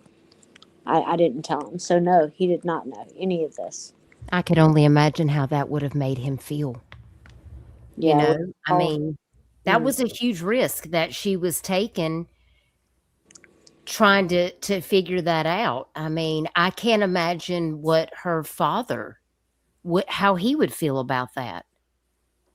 yeah. I also have not told her father that I And know her all father's that not doing well, and he's not. he's been on my mind lately because I mean, I can't imagine because you get to a point where you're like, well, what if I hadn't have made this decision? What if I hadn't have done this? Would it have changed the course of things? You will never know. And that's why I wouldn't tell him. Yeah, and I can't blame you Yeah, I'm not gonna let him because feel that guilt. it's uh it's just heartbreaking. Um and Cindy said many strippers live a double life. And see, she wasn't even working as a dancer. Yeah, no, no, Or no, not that No. anybody knows. no. She definitely was not stripping. So, but I mean, she may have known people. She may have ran around in circles where and knew people at those clubs, especially people that are bartenders. A lot of times, people that are dancers at the clubs. Listen, when I first moved down here, I was a single mom. I worked at the hospital, but I had a second job. I worked at Hooters as a Hooters girl, and I made more money working at Hooters than I did working as a nurse in the cardiac cath lab. I made just as much money between the golfers and because we are the golf capital of the world. I made lots of money. Ric Flair was one of my best customers. Yeah, It's the Yeah. truth. I mean, I could make thousands of dollars, and that's what kept my kid in Nikes and playing baseball and buying all the things that he needed, because as a single mom, like you said, you had to make decisions to do the things that you had to do. And it really helped me tremendously to save up a ton of money to put towards this college fund, to build up my savings, just working in the, I would just do it through the summer, when the tourists were in town. And my neighbor would watch my kid for me on the weekends so I could do that. Yeah. And I did come right out and ask Captain Lent if Amber was dancing at Bottoms Up, and he said no. Okay, well, that's good to know. Here's Because, something you just made me remember, though, Dutchie. yeah. I don't know if this has anything to do with this. I feel like it could. One day, when she was living at what we call the crack hotel, that little shady hotel behind the bowling alley, Oh, yeah. over there, I think we just stopped by her little place when we were going somewhere. And this one, she still lived there, of course. And when I walked in, she said, "Kathy Lee, all right, I want you to do something for me." She said, "I want you to cover your eyes and do not look at the bed." And I said, "What?" Because it was a one room kind of thing. So like the couch was 10 feet from the bed. So she made me, and I thought this was super weird. She was like, "Just sit on the couch and walk, and I'll lead you to the couch. But whatever you do, promise me you will not look at the bed." I'm like, okay. And I never knew what that meant, but I did hear that she did some kind of a boudoir photo shoot for Jose. So I just kind of thought it was something like that, but I don't know. I mean, whatever it was, she did not want me to know about it, which was normal because I was kind of like her big sister. I would jump on her when I needed to, and when she did stupid things, I'd tell her I thought it was stupid, and she would give me advice too, but I was kind of like her big sister. So anything that I wouldn't have agreed with, like going to Bottoms Up, for example, she wouldn't have told me. So I'm not sure what that was about, but there was something on that bed, or there was a scene on the bed, or maybe somebody was on the bed. I don't know. But she made me, I didn't look, but she was serious. She was like, "Please, like whatever you do, you promise you will not look at the bed." I'm like, okay. That is It was strange. very weird. I don't know why that just popped up in my head. Huh. Thank you for sharing that. That is very strange. That brings me to this next screenshot that I have here from Debbie that says, "Hey, cuz, whatever happened to the guy that was stalking Amber? The one that was kind of slow. Didn't he tell someone that it would be real easy to get away from the place where she was found next to her car? Did they ever check his DNA? Because I damn sure remember that night that the autopsy was done. They said they found a lot of DNA under her fingernails and that she fought like hell and left us plenty of DNA. I specifically remember that. Do you? Whatever happened to all that DNA? And whatever happened to that psycho that was stalking her and leaving her notes and stuff?" Gina, can you talk to me about this? So this was posted right after I had posted about my FOIA being denied. And Debbie happens to be Michelle's cousin. I did reach out to Debbie. I have not heard back from her. I want to ask Michelle, but I may ask Michelle's sister Kathy instead, because if she is Michelle's cousin, she is also Kathy's cousin. And Kathy is one of my best friends. So I'm going to ask Kathy to have Debbie contact us. I think that would be great. Yeah, I got a lot of questions because, I mean, we're talking about a sketchy maintenance man. We're talking about a guy and his friend who's asking questions and is also a self-admitted murderer. You can't even make this up. Asking questions about the scene. That's weird. And then you've got Roger and his family member that are that somebody else thinks is possibly involved. And then you've got Eddie, Omar, and Sean. Yeah. Eddie is obsessed. Omar fits the description of the dark image where she's passing Club Wyndham. There's a dark image that's seen in the vehicle with Amber.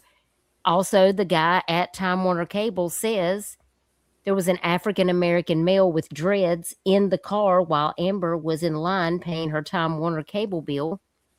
And one of the mudbogging teenagers says that when they pulled on the scene originally, there was a light-skinned African American male with dreads walking away from the vehicle, but they didn't think anything about it at first. But then they ended up coming back by and noticed that something seemed amiss, so they ended up going over there and they ended up finding Amber's body. So there's two different. I want to get us some clarity. There are two different groups of mudboggers. The two boys that found her were not the two boys that had seen the dark-skinned man with the dreads walk away. It is. Yeah, I think one was on ATVs and one set were in trucks. Is that correct? They were all on trucks. Oh, okay. I was under the understanding that one of them was in the ATV. They call them ATVs, but they're trucks. Okay. I guess it's just an area difference for language, but they're all trucks. Yeah. And I will say that when I turned the information over to detectives about the boy who said that he was also ATVing at that area or mudbogging, the first question that they've asked me every single time when I have turned over evidence is this person black? And the same thing for me when they asked me that night that I talked to Eddie and I screeched towers. They asked me, who do you know that fits this description? A light-skinned black guy with dreads. They keep saying it. So the police The are police, even saying it. yes, Yes. they kept asking me at least 10 times, who do you know that matches this description? And then we got into because I was like, that sounds like Omar. But at this point, I didn't think Omar, this is only the day after, I didn't think Omar had anything to do with it. And they're like, well, what's his last name? I'm like, I don't know. Like, you just said y'all been friends and worked together for 10 years. I'm like, yes, but we don't, I don't know. But yeah, they keep asking the very same question to everyone.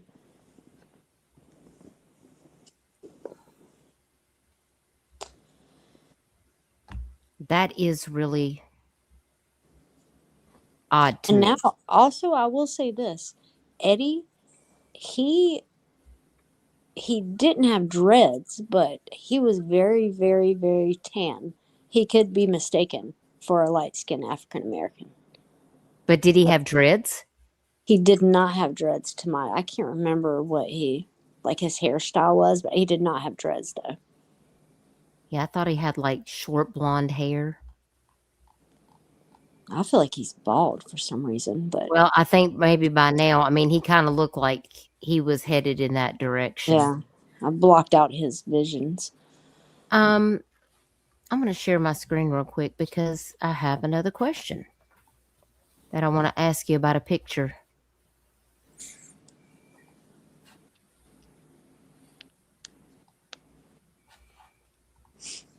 You want to talk to me about who this person is and why you may have questions for this person? Yeah, unless Gina wants to go first. Do you want to go first, Gina? Go ahead, Kathy. Okay. So I met him. His name is Michael. I'll leave the last name out. Okay. He is a sweet little boy. Let me see how to say this. He performs as Barbie. If you understand what I mean, he's Barbie Patel at the Pulse nightclub here in Myrtle Beach. Yeah. So he's a female impersonator. That's what he calls himself. So he dresses as Barbie. They hung out. I hadn't hung out with Amber in like 3 to 4 months, besides the night before she was killed. So when she moved out of that crack hotel and moved to Little River, her and I kind of lost contact for a couple months. Well, do remember she was around him all the time. If anybody knows who she was affiliated with and what she was doing, it's two people. It's him and another girl named Jennifer that Jennifer worked with us at Overtime, but Amber complained to me just a couple months before she passed that she was just complaining that Jen wouldn't leave her house, that she just kept laying around on her couch. So the reason these two are important is those are the two people that she was spending all of her time with right when this happened. So these two people would know, hopefully they would know, who she was hanging out with, if there was something like that note with the stalker that the cousin put that post just recently. I had never heard of that before. I never knew she had any kind of stalker and some crazy guy was leaving her notes. I didn't know anything about that, but Michael or Jen would be the people that would know that, but they will not answer. I've tried to reach out to both of them and neither one will answer anybody. Yeah, I've tried also. And the area that he performed in, that's down on Seaboard Street. That is where all the gangs are. That's where all, I won't even go to that area. It's very, very, Well, yeah. where I'm talking about, down near 3rd Avenue. Lust actually is a fully unclothed strip club that's down there on Seaboard Street, and it just was on fire earlier this week. Oh, wow. Somebody set it on fire. They said it was a dumpster fire, wasn't it?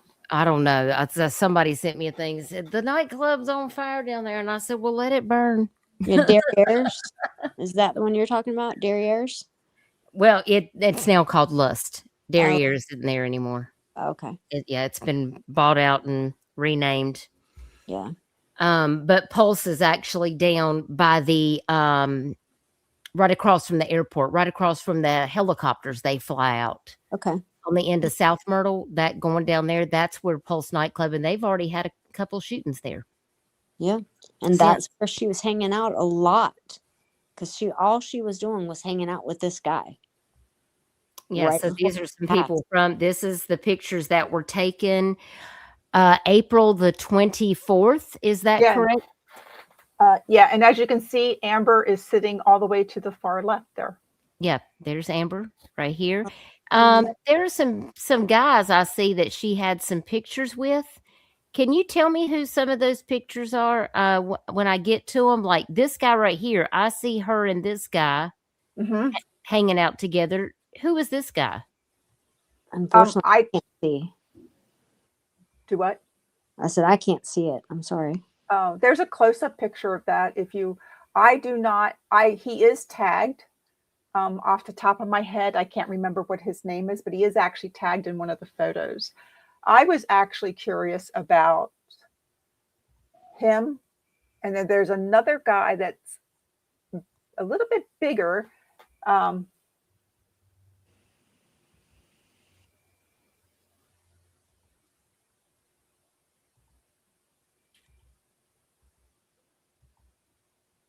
The guy with the Amber jersey right here.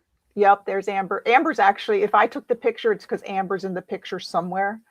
And I was trying to identify the guy that's got 84. He was another this one. guy right here? Yeah. I wish I could see that. If you keep going, there are a picture where he's actually closer, like a close-up of him. Look at Amber's face. I'm on my phone, so everything's really small. Yeah, I can imagine. Yeah, you can't really see. There's more of a right there. A picture of that.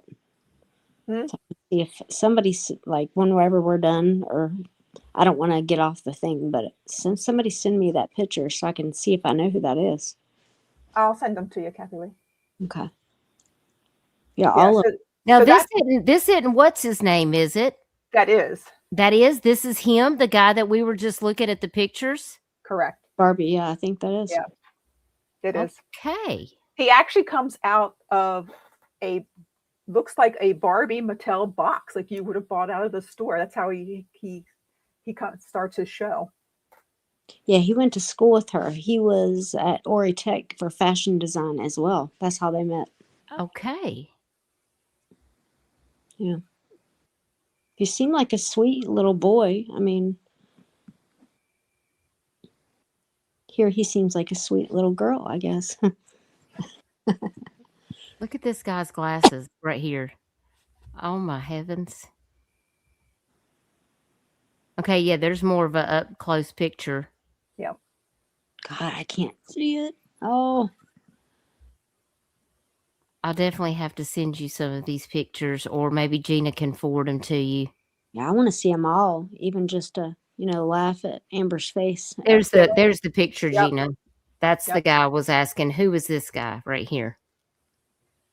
From what I see, I mean, I can kind of see his face. I don't know who that is. He is the only one that I can actually go back through and look at these people. But he's actually tagged, so I actually have his name, and I believe I reached out to him on my phone actually. You don't recall what his name is?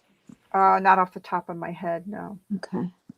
And see, here's the four of them together, and this is in a black and white. Yes. Huh. And that's all I've got on that.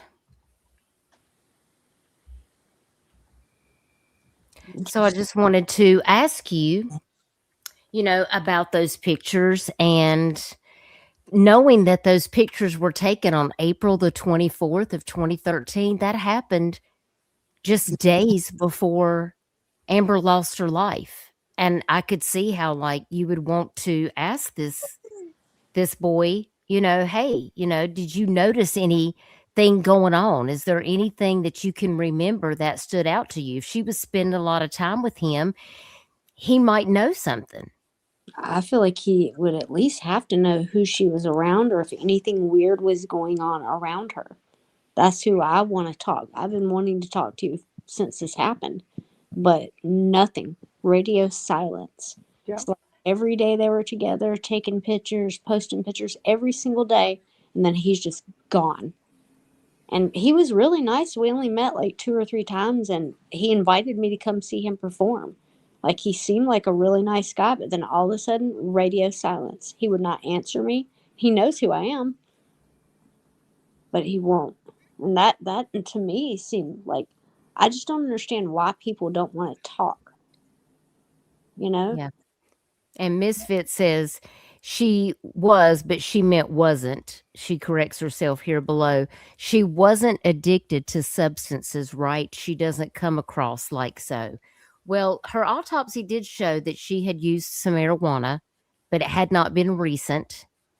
Correct. And she had purchased marijuana from Omar and possibly Eddie, and she had also occasionally bought some Xanax from Eddie, but there wasn't any Xanax in her system, and she Correct. was not a habitual drug user or anything like that. She did smoke some marijuana, but I mean, we can't really hold that against her. To my knowledge, she did nothing else. So, And there her you go. autopsy definitely backs up what Kathy Lee says. There Yes. She was is a druggie. her tox report. Yes, her toxicology was clean. It did show there was some marijuana trace amounts, but she obviously had not. Now, the police did suggest, I guess, when I had spoke to Gina, that she had purchased some Xanax and marijuana that week before she passed away. She was celebrating her birthday. She was going to get married. She was graduating college. She was probably going to, do it up. Yeah, I was with her. See, Kathy Lee was with her. Yep. Is it something she did all the time? It doesn't sound like it, but she didn't even take any of that, because none of that was active in her system. So I'm not sure if the drug element played into that, but it was very interesting. Something that you said, Kathy, was that someone had mentioned that Amber knew too much, and that's why she had to go. Right. And Well, from what I've heard so far about Flash, Eddie, and Omar, it sounds like there was a lot to know.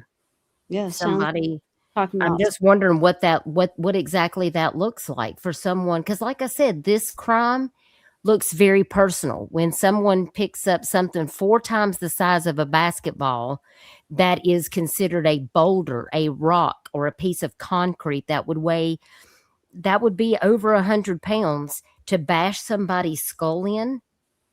I mean, with the blunt force trauma that she endured, I mean, this was a horrific way to die. And it seemed that to me, that just seems very personal. This wasn't just like a random crime. There wasn't a robbery. She wasn't sexually assaulted. In fact, cops found her. She still had one faint heartbeat. Her body was still warm and her car was still running. The crime was still, had just been committed. And I think those boys that arrived on the scene, I think, startled a person that had just committed the crime, and that's why they fled. And I think that's why her body wasn't completely hidden in that set of trees that we saw in the one video picture that I believe that I had put up. I think I've got it here. If you look here, here is her vehicle. It is running when we played that dash cam video, and her body was found back over here to this left side, but it was laying right here along the edge. They didn't even have time to drag her into the brush over here. So this tells me that these boys that came down there, they weren't expected. Yeah. I agree. I think they interrupted Yes. the attack, and that person did Same. not have time to properly hide her body. Misfit says, like a crime of passion. Yeah, that's kind of what we've been talking about, Misfit, because it looks like one of those boys, she was engaged to be married to a man that's from Spain. And apparently her dad was not going to sign for him to come over to support him on that year visa, because you can't work for a year in the United States when you come over.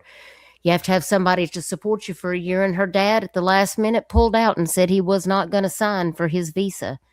And so it seemed like that Amber got desperate. She had to come up with the money so that she could get Jose to come to the United States so they could be married and live together here in the United States. But there was some other things going on. We've got Eddie that has this obsession with her that he brags about being written about in her journal. Even the cop picks up that he's obsessed with her. You've got Omar and him selling drugs to her. She's also picked up Eddie on the side of the road as a hitchhiker, but supposedly Eddie has a taxi company. Make that make sense. How do you end up being a hitchhiker, but you also own a taxi company? I mean, I have so many questions right now because I need the math to make sense to me. And when I'm adding up these details, something does not fit into this scenario. And I'm more inclined than ever, when I go back to the poll that I first did about did Amber know the person that took her life, we were at 71% that said yes, 0% said no, and 29% said unsure at the beginning of this live stream. Make sure you cast your vote. Do you think Amber knew her attacker, the person that took her life? If you haven't voted, please do so. And I will say, for Eddie's taxi company, for everything that I can find from public records, including when he was applying for some type of a permit or something that that North Myrtle Beach required, it was a single taxi cab. He didn't have a fleet. Yeah, it was a single taxi cab. Michelle, Yeah. What is over that hill to the front left? You mean right here? Nothing. Woods. Just woods. I mean, right now it's being developed, and right now they're building houses. I'll go down there and go live one day when my husband can go down there with me, because you ain't going to catch Dutchie down there by herself, because my husband, he won't like that at all. Maybe I can get him to ride down there with me. Maybe we'll try to do it tomorrow. and I'll see if I can go live from that area. But they're building a whole host of houses on either side of that overpass. They got a whole neighborhood going up right there. And I mean, it's a mess. It was a swamp mess back then, so you can imagine what them houses are being built on. I'm just saying. Hey, Dutchie, Mm-hmm. I just remembered something. Sure. It Talk goes to along me. with what we were talking about earlier about her dad pulling out. I just remembered. I remember when she told me, it's not much to this, but I remember when she told me that her dad, because she was really upset about it. And I said, well, what are you going to do? Like, and then she told me, I'm going to move to Spain. I said, what? Like, you can't leave me. You can't go to Spain. She was like, I love him, Kathy Lee. I'm going to be with him. And I was like, well, how are you going to, like, how are we going to do this? Like, how are you going to get there? She was like, I'm going to work. I'm going to make money. I'm going to get money however I have to. I'm going to make this happen. I'm going. She said that. I haven't even thought about that in 13 years. But it didn't, I think I heard she started working for the Tilted Kilt, didn't she? For like a month or something? She did work there, but she worked there before Heather Elvis did because we wanted to see if there was any connection. Yeah. And Yeah. or Her saying she was going to, asked her how she was going to get the money to move to Spain because I know how much money she made. And she was like, I'm going to figure it out. I'm going to do whatever I have to do. I thought that meant like work and a couple jobs, like get another job, you know? So, in other words, maybe what she was doing wasn't to get the money to support Jose here for a year. Maybe it was to get the money so she could get to Spain. Oh, yeah, yeah, 100%. He said that. yeah. Okay, Yeah, that he makes said that. sense. Yeah, she said she was going to Spain. Like, once her dad pulled out, then him coming over here was null and void. So then she said, I have to go. I'm going there. I'm moving to Spain. I'm like, what? Because I didn't want her to move, of course, you know. Sure, I can understand that. Michelle, the only road that's near there is Old Sanders Road. And I'll pull that up on the Google map so that you can take a look at what it looks like now. Let me see if I can get over here to my Google Earth. And we'll take a look at that area so you can see it, what it looks like today. On my Google Earth on this one, I can't make it go back to 2013. I tried it the other day and it locked up my computer. Don't know why it did that, but it was not liking me at all. So let me see if I can get over here and There may be, I think there's a Google Earth map in those photos. Misfit agrees that she probably knew her attacker. Aussie Trisha, thank you for your super chat. I don't watch true crime anymore since Maddie's case. I just can't. Sending love, sweet Dutchie. Well, I appreciate you, Aussie Trisha, and I hope you're doing well. And look at your little puppy dog with his tinfoil hat. He came prepared. It's so good to see you, and I hope that you're doing well. And I appreciate you dropping in. Thank you so much for supporting the channel. All right, let's hop over here. I'm gonna share my screen. We're gonna go searching. We're gonna go look at all the things. I hear the motorcycle zooming right now. There's a lot of activity right now. So Old Sanders Road is right here. And Amber's car was found just right in this area. But if you look at this, here's the waterway. I live on up here on the waterway. So this is Robert Edge Parkway coming across the waterway to go to Highway 31 to the overpass. Look at all of this. This was all mud, and now it's being developed into a huge housing complex. Sure enough, let me get over here and switch it over here to 2D so you can see it. See, that's going to be a housing complex. And there's Robert Edge Parkway. Right under here is where all this took place on this side. The memorial will be right under this bridge, right? Correct. Yeah, see, they're making all these houses there now. Looks a lot different. All that used to be mud, all of that. And now they've graded it out to put houses on it. And those houses are already built. It's not on this map right now, but they're up. There's houses all right here, all along right here. I mean, somebody's house is going to be on top of where Amber was murdered. That's crazy. Yep. Holy There's cow. houses all along this right here. They're all built. Yeah, Sure we enough. we were concerned they were going to make us take down her memorial, but nobody has said anything about that. So Hopefully they will leave it up.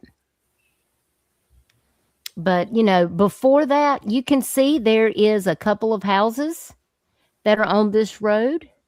I don't know how long some of these residents have been on some of these houses in here. can you back up where you were at? Yeah. Okay. So you see this first dirt road right past the bridge. There's like a dirt path, and you can kind of see like a house this that's side way right back. Yep, right there. That driveway This right path there. right here. Yep. Okay. That is the person whose grandson knows Omar. There, that actually leads back to a house. Oh, you don't. Oh, you don't say. Yeah. Oh, I see it right here. Yep. That actually leads back to a house. Yeah, right in here. There's a house right behind this. Right. Well, I thought that was a house right back in here. That Yeah, would put right in Omar here. in a familiar area. That is literally That right. is very interesting. Yep. She Let me actually turn around from this way, see if we can get a better view. considers Omar like a son.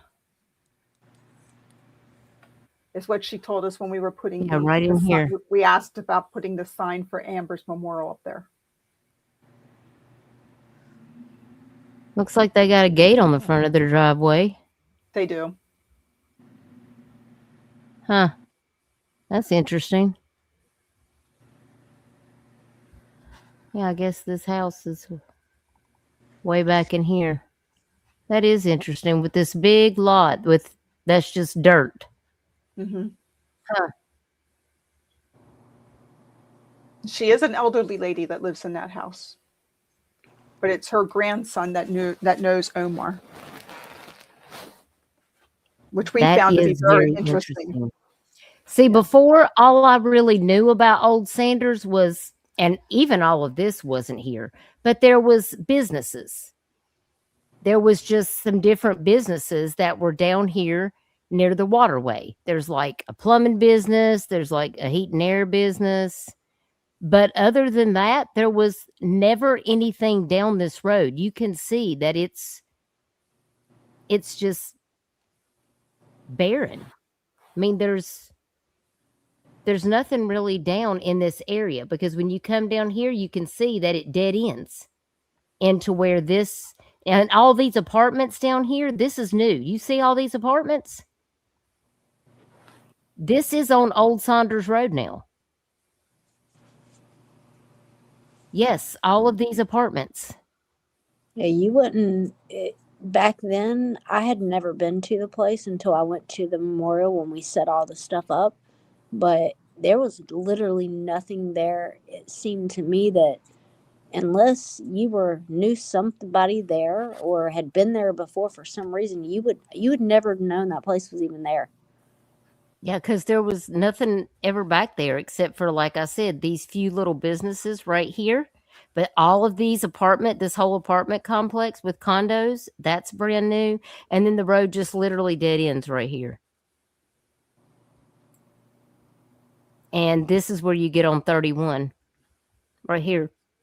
Comes all the way back out to right here. If you get on this road over here, it goes to a whole nother housing development and condos right over here. Yeah, they're just developing every little place because everybody's moving here. So So Dutchie, if And you see, can go back, I'm really not that far away. I mean, you can see where Old Saunders Road is right here. And this is the other overpass right here into North Myrtle Beach. There's the swing bridge. Yeah, Mhm. and this is and I'm up here. So I mean, I'm literally just I mean, I would take highway, I could just take 90 out to 31 to get there. It's just a hop and a skip from my house to get to Old Saunders Road. Not far at all from me.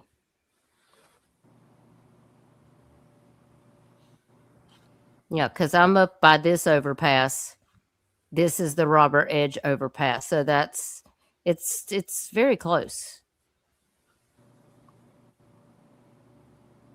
You can just see how much our area has developed. I mean, we're running out of places to put anything. We're all filled up. Y'all, South Carolina's closed. We don't have room for anything else.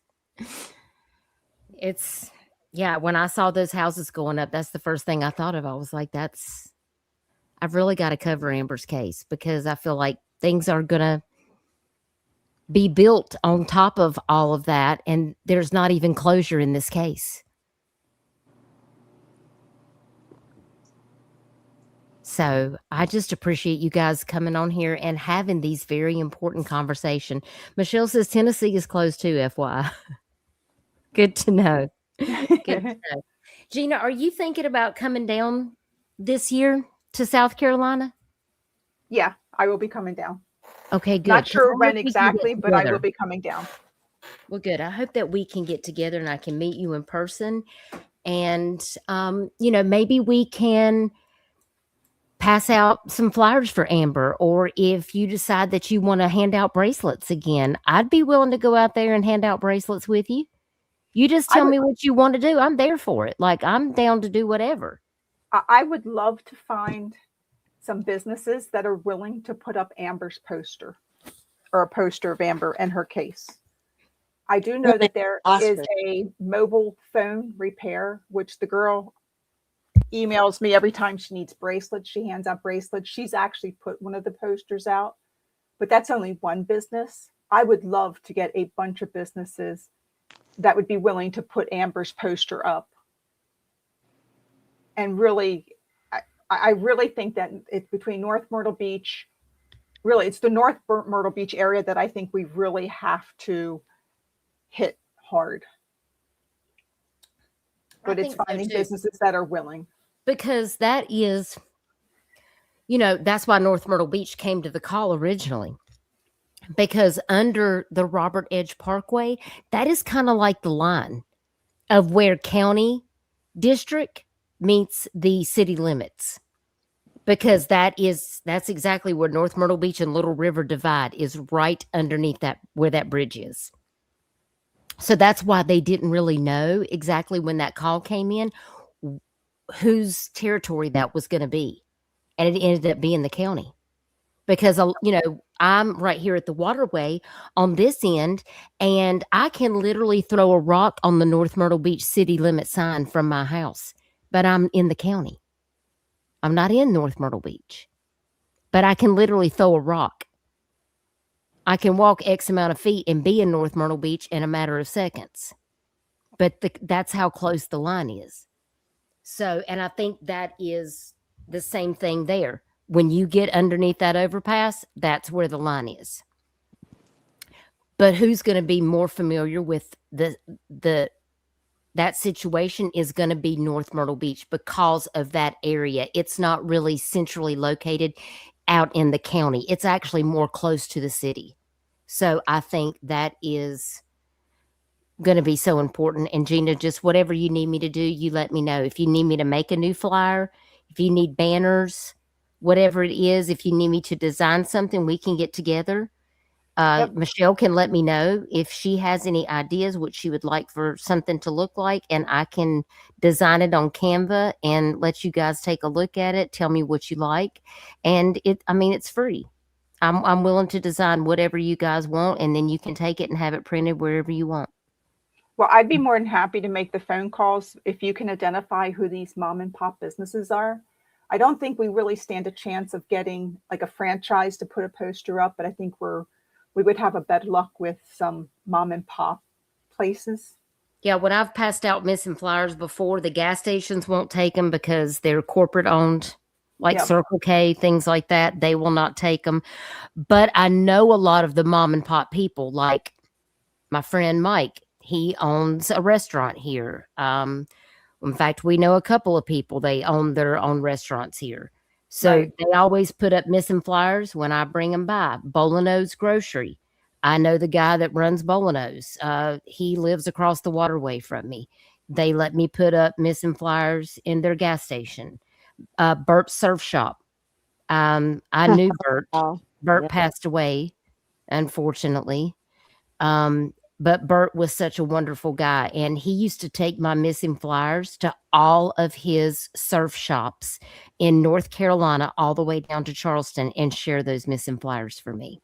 He was such a stand-up guy, and I know his family would do that. And that's really what it's about, is just being able to talk with individual business owners and Mhm. asking them if they're willing to do that.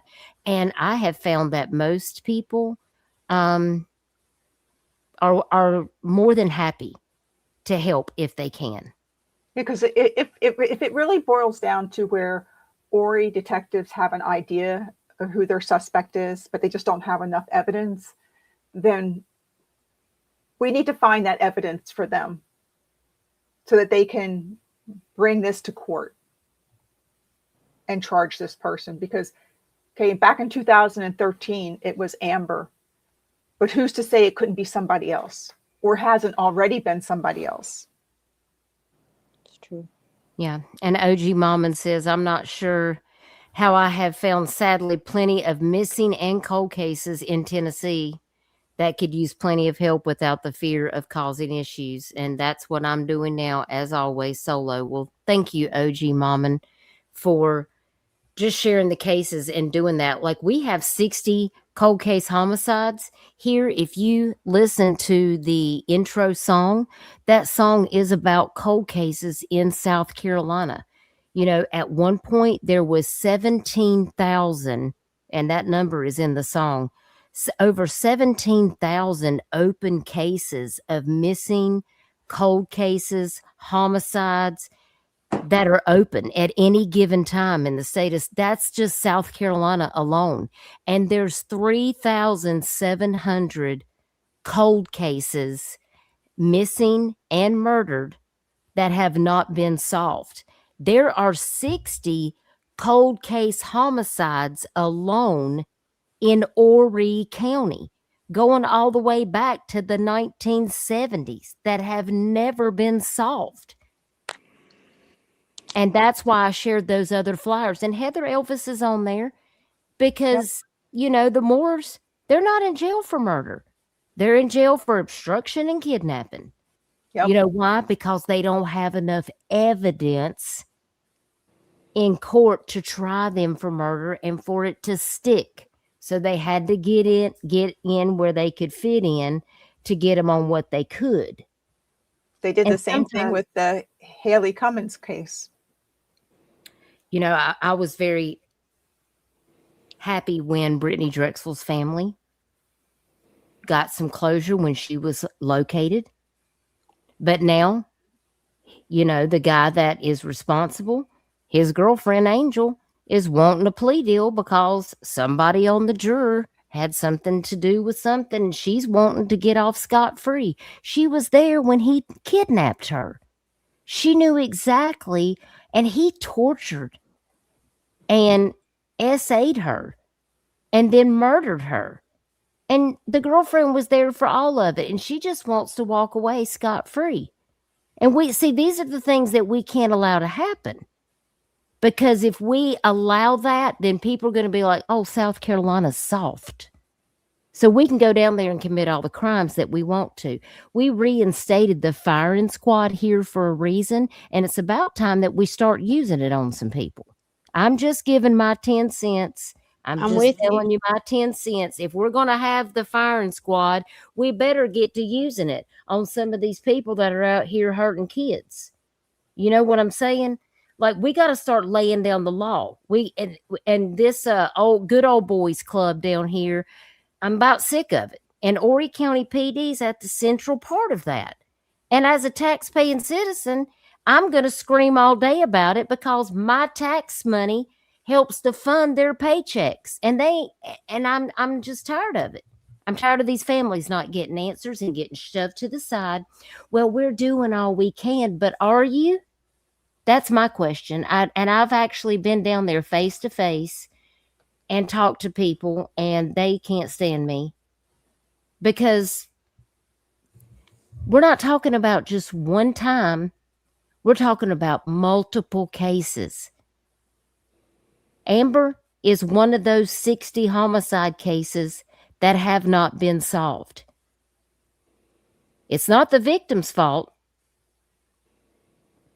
It's not the victim's fault that these cases aren't solved. It's not the family's fault. We need law enforcement to do more. We need more resources. And if local law enforcement, and I know they don't have the finances to be able to pay for some of the things like we were talking about, Gina, with getting the trace DNA, because as you read in the one text from Michelle's cousin, they said they had plenty of DNA. But to hear you tell it, Gina, the police said, oh, they only got this trace DNA. Hey, That's Trixie. Yep, that's what they told me. So my thing about that is it because they didn't preserve it correctly? Yeah, at the I'm beginning. telling you, something is there was fishy a with lot. that. And I'm really Yeah. hoping I get a message back very soon that I have sent to get a message to Mark the Tiger Tinsley in hopes that maybe he can give you guys some information. Maybe he can help you get some answers because he knows all about how Horry County PD works. He's been up against him a couple of times and he's won his cases. If anybody knows, he's going to know. Yep. And hopefully we can get some answers from that. Were you able to get that paperwork filled out from Project Cold Case? I did, yes. Perfect. And I did send a letter out to the Attorney General about having my denial reviewed, and they came back and told me that That's they wonderful. they do not have jurisdiction to tell the police departments what to do when it comes to FOIAs. Yeah, well, That's what they told me. So basically, that law is written for the law enforcement, not for the victims' families. isn't that sad? But I'll keep trying. Why are we protecting law enforcement and not the victims? I mean, I understand why they have the FOIA the way that it is, but families deserve to have some type of answers. I mean, it's been 13 years. I mean, you can't just keep these families dangling for years and years, but oftentimes these cases go unsolved. People pass away and there's never any answers. And so that's why I'm just making another plea tonight. If you're watching this live stream, if you're listening in the bushes, if you happen to be watching this on the replay and you're a local, please leave me a comment. Let me know in the chat if you're familiar with Amber Berbiglia's case out of Little River, Horry County, South Carolina. If you knew Amber, if you think you know something about this case, reach out to law enforcement, reach out to Crime Stoppers, reach out to Horry County PD. You can call Crime Stoppers at 1-888-CRIME-SC. That is 1-888-274-6372. You can remain anonymous, and you can also call the Horry County Police Department at 843-915-8477. This is an unsolved murder that occurred on May the 3rd of 2013, and it's not going to be very long. It's going to be 13 years that Amber Berbiglia has not gotten justice. And justice delayed, feels like justice denied to the families. And that's why if you could just like this video to get us in the algorithm, share this video out onto your social media so that you can help Kathy Lee, who is Amber's friend, who is still wanting to have answers, and Gina, who is a family friend who is advocating for Amber and her family because her mother and father are just not able to take on this load and bear this burden alone. Gina is doing a wonderful job, and I really appreciate both of you ladies coming here to talk about Amber's story. If there's anything that you guys ever want to come back and talk to us about, if there's anything else going further that you want to share, that you want to bring it back around, there's more information you need to let everybody know, all you have to do is just let me know and we'll set up a live and we'll do it. Thank you so much. Thank really you. appreciate you. I'm going to let you ladies go. I'm going to let you guys drop off the panel.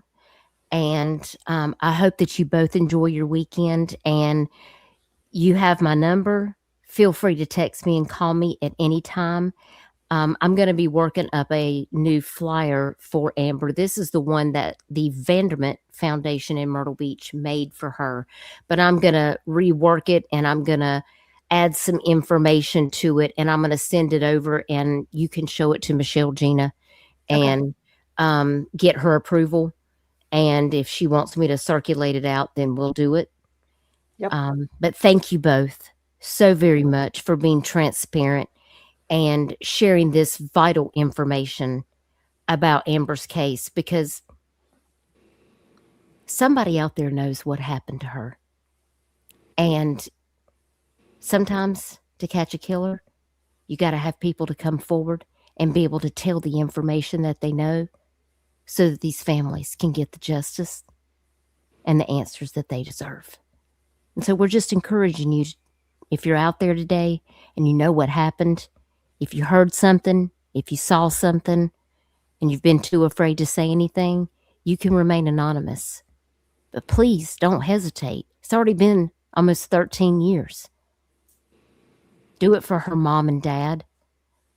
Because I would hate to think that one day they're going to leave this earth and not ever have answers about what happened to their daughter.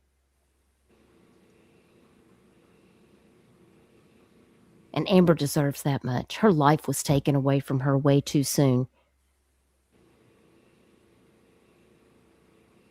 So once again, thank you, Gina and Kathy. I hope you enjoy your weekend, and we will catch up very soon. God bless you both. Thank you. God Thank bless you. everybody. We appreciate it. Have a good Y'all night. take care. All right. Bye-bye. All right. Good night.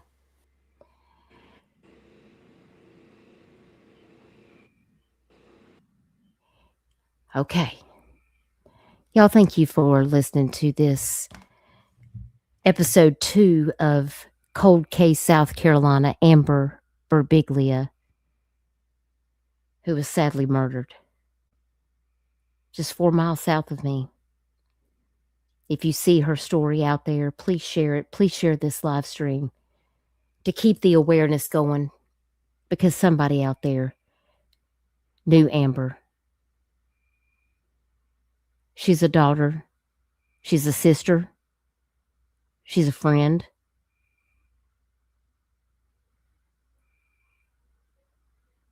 And people just loved her. She made people feel like she understood them. She was very welcoming, very compassionate, very empathetic. She saw the good in people. And she was loved by many people and adored by her friends. She was a carefree young woman who was fulfilling her dream to become a fashion designer. And she was going to marry Jose, a man that she fell in love with when she was in London. And they were planning on spending their life together.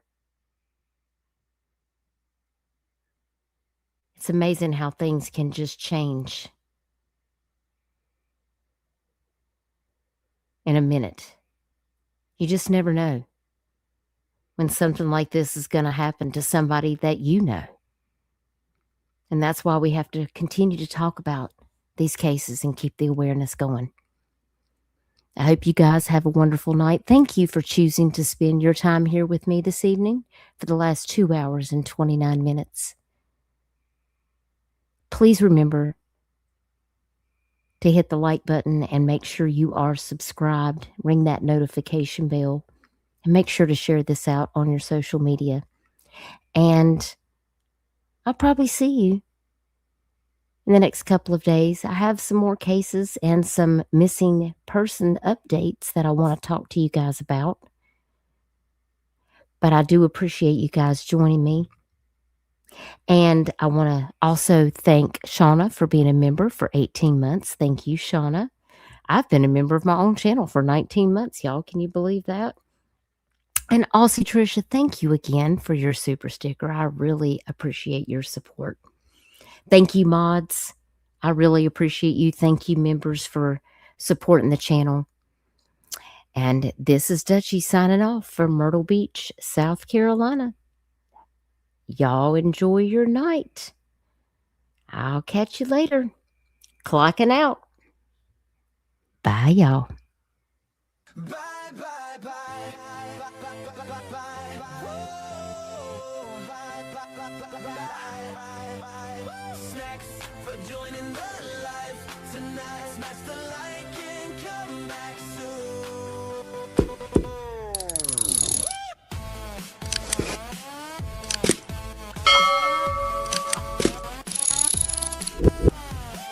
Don't care, baby, don't care, baby, don't, baby, don't, baby, don't care. Don't care, baby, don't care. Don't, baby, don't.